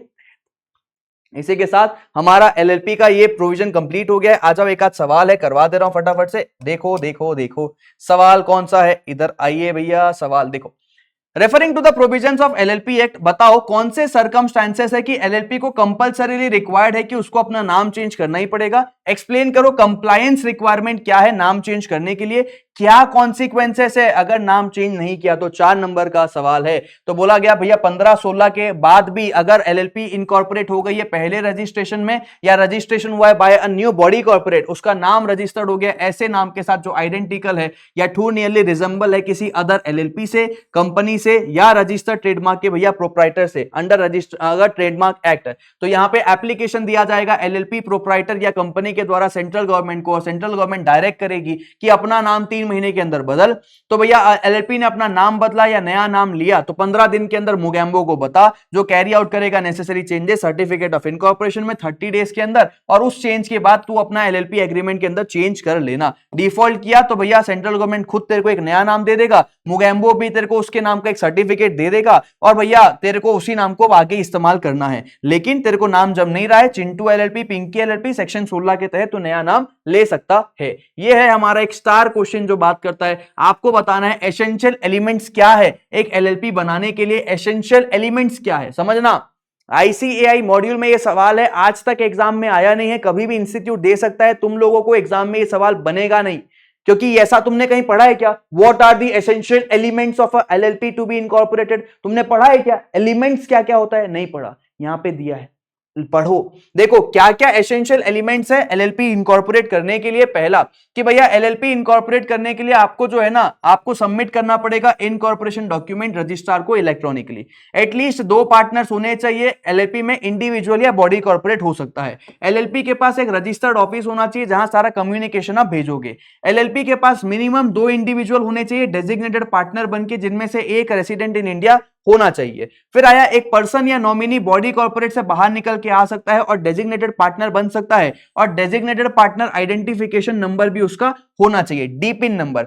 जैसे डायरेक्टर का डायरेक्टर आइडेंटिफिकेशन नंबर होता है, कंपनी का कॉर्पोरेट आइडेंटिफिकेशन नंबर होता है, वैसे ही हमारे डीपी का डायरेक्टर जो है ना डेजिग्नेटेड पार्टनर आइडेंटिफिकेशन नंबर डीपिन होता है, वो आपको लेना पड़ेगा। पार्टनरशिप एग्रीमेंट के तहत भैया आपको यहां पे आपस में एग्रीमेंट करना है, और वो एग्रीमेंट आपको बनाना है एलएलपी एग्रीमेंट। अगर नहीं बनाओगे शेड्यूल 1 फॉलो हो जाएगा, और एलएलपी के पास भैया एलएलपी का नाम होना चाहिए। क्या बात है यार, आखिरी पॉइंट तो जबरदस्त है। ये फॉलोइंग एसेंशियल एलिमेंट्स होना चाहिए एलएलपी बनाने के लिए। सबसे पहले तो नाम होना चाहिए, सबसे पहला पॉइंट तो यही होना चाहिए जो आखिरी में दिया गया कि एलएलपी बनाने के लिए एलएलपी का नाम होए, इनकॉर्पोरेशन डॉक्यूमेंट होए, 2 पार्टनर होए, रजिस्टर्ड ऑफिस होए, डेजिग्नेटेड पार्टनर होए, नॉमिनी बन के भैया कोई आ सकता है, डीपिन लेगा, एलएलपी एग्रीमेंट होना चाहिए। ये पॉइंट्स है एलएलपी बनाने के लिए एसेंशियल एलिमेंट्स क्या होने चाहिए। 3 से 4 नंबर का कभी भी एग्जाम में उठ के आ सकता है। एलएलपी यहां पे खत्म हो चुका है ऑलमोस्ट। हमारे पास 2 कॉन्सेप्ट बचा है। डिफरेंशिएशन की बात करता है कि एलएलपी और पार्टनरशिप फर्म में क्या डिफरेंस है, और एलएलपी और हमारे जो है ना कंपनी के बीच में क्या डिफरेंस है। तो एलएलपी और पार्टनरशिप फर्म का डिफरेंशिएशन नॉट सो इंपॉर्टेंट, फिर भी सेफ्टी के लिए 6 पॉइंट 7 पॉइंट याद रख लेना। कंपनी का पॉइंट मैं बोलूंगा पूरा याद रख लेना बेहतर रहेगा, क्योंकि एक बार इंस्टीट्यूट ने सीए इंटर में पूछ लिया था एलएलपी और एलएलसी यानी कि लिमिटेड लाइबिलिटी कंपनी में क्या डिफरेंस होता है, इंटर में आया था। तो फाउंडेशन में कभी भी जरूर आ सकता है। तो देखो भैया एलएलपी और पार्टनरशिप फर्म में क्या डिफरेंस है, 15 पॉइंट से कोई भी 6 आपको जो जमता है वो याद रख लेना, अच्छा रहेगा। जैसे कि भैया एलएलपी आता है लिमिटेड लाइबिलिटी पार्टनरशिप एक्ट के तहत, ये आता है पार्टनरशिप एक्ट के तहत। ये एक बॉडी कॉर्पोरेट है, वो बॉडी कॉर्पोरेट नहीं है। ये सेपरेट लीगल एंटिटी है, वो सेपरेट लीगल एंटिटी नहीं है, ग्रुप ऑफ पर्सन है। ये क्रिएट होता है बाय अ प्रोसेस, जो रजिस्ट्रेशन की जरूरत यहां मैंडेटरी है, यहां पे ये क्रिएट होता है एग्रीमेंट के तहत। पार्टनरशिप रजिस्ट्रेशन यहां पे मैंडेटरी होने वाला है। एलएलपी को केस किया जा सकता है अपने नाम पे ही, और यहां रजिस्ट्रेशन वॉलेंट्री है, चाहो तो करो चाहो तो ना करो, लेकिन थर्ड पार्टी तुम्हारे ऊपर केस कर सकता है।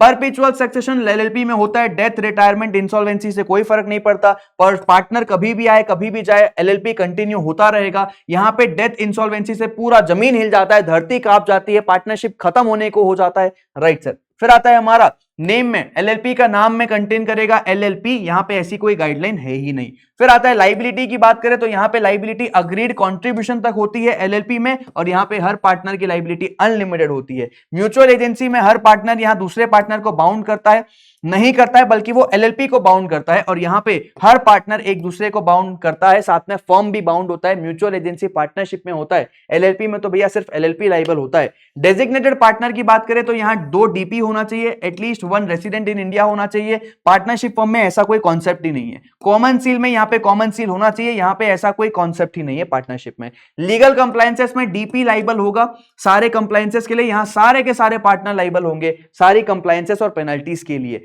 एनुअल रिटर्न का पॉइंट अच्छा है कि यहां पे एलएलपी को एनुअल स्टेटमेंट फाइल करना होता है, स्टेटमेंट ऑफ सॉल्वेंसी फाइल करना होता है, एनुअल रिटर्न फाइल करना होता है। पार्टनरशिप में ऐसी कोई रिक्वायरमेंट ही नहीं है। आरओसी जो है, आरओएफ रजिस्ट्रार ऑफ फर्म्स, हमारे घर का आदमी है। फॉरेन पार्टनरशिप की बात करें तो फॉरेन नेशनल्स यहां पार्टनर बन सकते हैं, बट फॉरेन नेशनल यहां पे पार्टनर नहीं बन सकते। इस पे अलग से इंस्टीट्यूट सवाल पूछ सकता है कि पार्टनरशिप फर्म में एक फॉरेन नेशनल पार्टनर बनना चाहता है, बन सकता है या नहीं। आप बोलोगे नहीं बन सकता, कारण क्या है? अरे कारण सिंपल है भाई, पार्टनरशिप फर्म का कोई सेपरेट लीगल एंटिटी नहीं है, कोई एग्जिस्टेंस ज्यादा उतना स्ट्रांग है नहीं, गवर्नेंस स्ट्रक्चर बहुत बेकार है। बाहर का विदेशी आदमी को कैसे अनलिमिटेड लाइबिलिटी दोगे? इसीलिए पार्टनरशिप फर्म में विदेशी बाबू जो है ना वो नहीं आ सकता। माइनर एज पार्टनर यहां पे नहीं बन सकता, वहां पे बिल्कुल बेनिफिट्स के लिए एडमिट किया जा सकता है। सवाल है, ए और बी फ्रेंड्स हैं, वो दोनों प्लान कर रहे हैं भैया एक सुपरमार्केट में जाएं, और वो कंफ्यूज है कि वेदर आप जो है ट्रेडिशनल पार्टनरशिप बनाए या एलएलपी बनाए। तो आपको यहां पे डिफरेंशिएशन बताना है। आरटीपी जून 2024 का है, जितने 15 पॉइंट्स थे सब यहां पे एज इट इज लिखे गए हैं। अगला पॉइंट आता है एलएलपी और पार्टनरशिप फर्म, तो हमारा हो गया। एलएलपी और कंपनी में क्या डिफरेंशिएशन है? 8 पॉइंट से, अच्छे पॉइंट से। ये आठों मैं बोलूंगा, आठों के आठों याद कर लेना, कभी भी एग्जाम में आपको देखने को मिल सकता है। पहला पॉइंट बोलता है कि भैया एलएलपी आता है एलएलपी एक्ट के तहत, कंपनी आता है कंपनीज एक्ट के तहत। एलएलपी में हम यहां पे जो है ना पार्टनर बोलते हैं, लेकिन कंपनी में हम यहां पे एक दूसरे को मेंबर बोलते हैं। वाह क्या पॉइंट है। इंटरनल गवर्नेंस स्ट्रक्चर की बात करें तो एलएलपी गवर्न होता है एग्रीमेंट के तहत, और ये गवर्न किया जाता है कंपनीज एक्ट 2013 के तहत, मेमोरेंडम आर्टिकल के तहत। नेम की बात करें तो यहां पे लिमिटेड लाइबिलिटी पार्टनरशिप आएगा, या एक्रोनिम एलएलपी आएगा। पब्लिक कंपनी है तो लिमिटेड आएगा, प्राइवेट कंपनी है तो प्राइवेट लिमिटेड आएगा। वो सारे पॉइंट्स आप यहां पे लिख सकते हो। सेक्शन 8 कंपनी में वो एप्लीकेबल नहीं होगा। नंबर ऑफ मेंबर्स या पार्टनर्स की बात करें, एलएलपी में 2 पार्टनर होना चाहिए, मैक्सिमम की कोई लिमिट नहीं है यहां पे। अच्छा, प्राइवेट कंपनी में मिनिमम 2, मैक्सिमम जो है 200 हो सकते हैं। पब्लिक में मिनिमम 7, मैक्सिमम की कोई लिमिट यहां पे बताई नहीं गई है। फिर लाइबिलिटी मेंबर या पार्टनर की क्या रहेगी, वो रहेगी भैया अग्रीड कंट्रीब्यूशन तक का, और यहां पे अनपेड अमाउंट तक का रहता है। फिर except in case of wilful fraud बोला जा रहा है, यानी फ्रॉड के केस में एलएलपी में जिसने भी धोखा दिया है वो मैक्सिमम लायबिलिटी पूरा देगा। मैनेजमेंट की बात करें तो बिजनेस यहां मैनेज किया जाता है पार्टनर्स के द्वारा। डेजिग्नेटेड पार्टनर्स लीगल कंप्लायंसेस करता है, बेसिकली उसके लिए रिस्पॉन्सिबल होता है। यहां पे अफेयर्स मैनेज किया जाता है बोर्ड ऑफ डायरेक्टर्स के द्वारा, जो शेयर होल्डर्स इलेक्ट करते हैं। मिनिमम नंबर ऑफ डायरेक्टर्स या डीपी की बात करें, यहां 2 डीपी होना चाहिए। यहां प्राइवेट कंपनी में 2 डायरेक्टर, पब्लिक कंपनी में 3 डायरेक्टर होने चाहिए। ये 8 पॉइंट्स आपको ध्यान रखना है। डिफरेंस बताओ एलएलपी और एलएलसी में, ये पॉइंट्स देखो हमारे 8 पॉइंट्स दिए गए हैं, ये आठों के आठों याद करने के लिए। अगर आपको मेमोरी कैप्सूल चाहिए तो बनाना, नहीं चाहिए तो मत बनाना, आसान है, सिंपल सी चीज है। क्या बोलेंगे एक दूसरे को, कौन रेगुलेट करता है, नाम क्या है, कितने नंबर ऑफ मेंबर्स चाहिए, कितने नंबर ऑफ डायरेक्टर्स होना चाहिए, क्या यहां पे देखो लाइबिलिटी ऑफ मेंबर या डायरेक्टर कहां तक रहेगी, मैनेजमेंट कौन संभालेगा। इजी इजी पॉइंट्स है, 2-3 बार रिवाइज करोगे आसानी से याद हो जाएगा। बस होमवर्क है आपका, सेल्फ स्टडी कर लेना। वन शॉट तो देख लिया आप लोगों ने, शानदार तरीके से हमने एलएलपी कंप्लीट भी कर लिया, लेकिन जब तक एक बार घर में खुद से बैठोगे नहीं, शांति से सोचोगे नहीं, खुद से करोगे नहीं, मजा नहीं आएगा। कॉन्फिडेंस अभी आ चुका है आपका, मुझे पता है, क्योंकि आपने सारे सवाल कर लिए, एलएलपी पूरा याद हो गया है, पूरा रिवाइज हो गया। लेकिन एक बार पन्ने पलटा लो, बस एक बार पन्ने पलटा लो, बहुत अच्छे तरीके से कंप्लीट हो जाएगा, मजा आ जाएगा। पन्ने पलटाने के लिए मेरी समरी बुक मैंने आप लोगों को फ्री में दिया है, चाणक्य 3.0 में जाओ, वहां पे एलएलपी एक्ट का वन शॉट है ना। वहां पे आपको क्या मिल जाएगा, मेरा कॉम्पैक्ट समरी नोट्स मिल जाएगा, कलरफुल है, बहुत शानदार है, बहुत मजेदार है, बहुत इफेक्टिव है, बहुत मजा आएगा उससे पढ़ोगे तो। बाकी आप लोगों के पास जो है, मैं वक्त वक्त पे आता रहूंगा, आपकी मदद करता रहूंगा। आपको ये वन शॉट कैसा लगा एक बार जरूर बताना। क्या आपको सारी चीजें याद आई, क्या आपको पूरा कॉन्फिडेंस आया, क्या आपको बहुत मजा आया, और आपको कौन सा वन शॉट मुझसे चाहिए जरूर बताना, मैं आपकी मदद जरूर करूंगा। बाकी हम मुलाकात करेंगे किसी अगले वीडियो में। अपना और अपनों का ध्यान रखिए। थैंक यू सो मच मुझे इतना प्यार देने के लिए, एक्सेप्टेंस देने के लिए, इतना जो है पूछने के लिए, मान सम्मान देने के लिए, मेरे दिल में अपने लिए इतनी सारी जगह बनाने के लिए, आपके दिल में मेरे लिए इतनी सारी जगह बनाने के लिए। अपना और अपनों का ध्यान रखिए। Take care, bye bye, winding up, bye bye.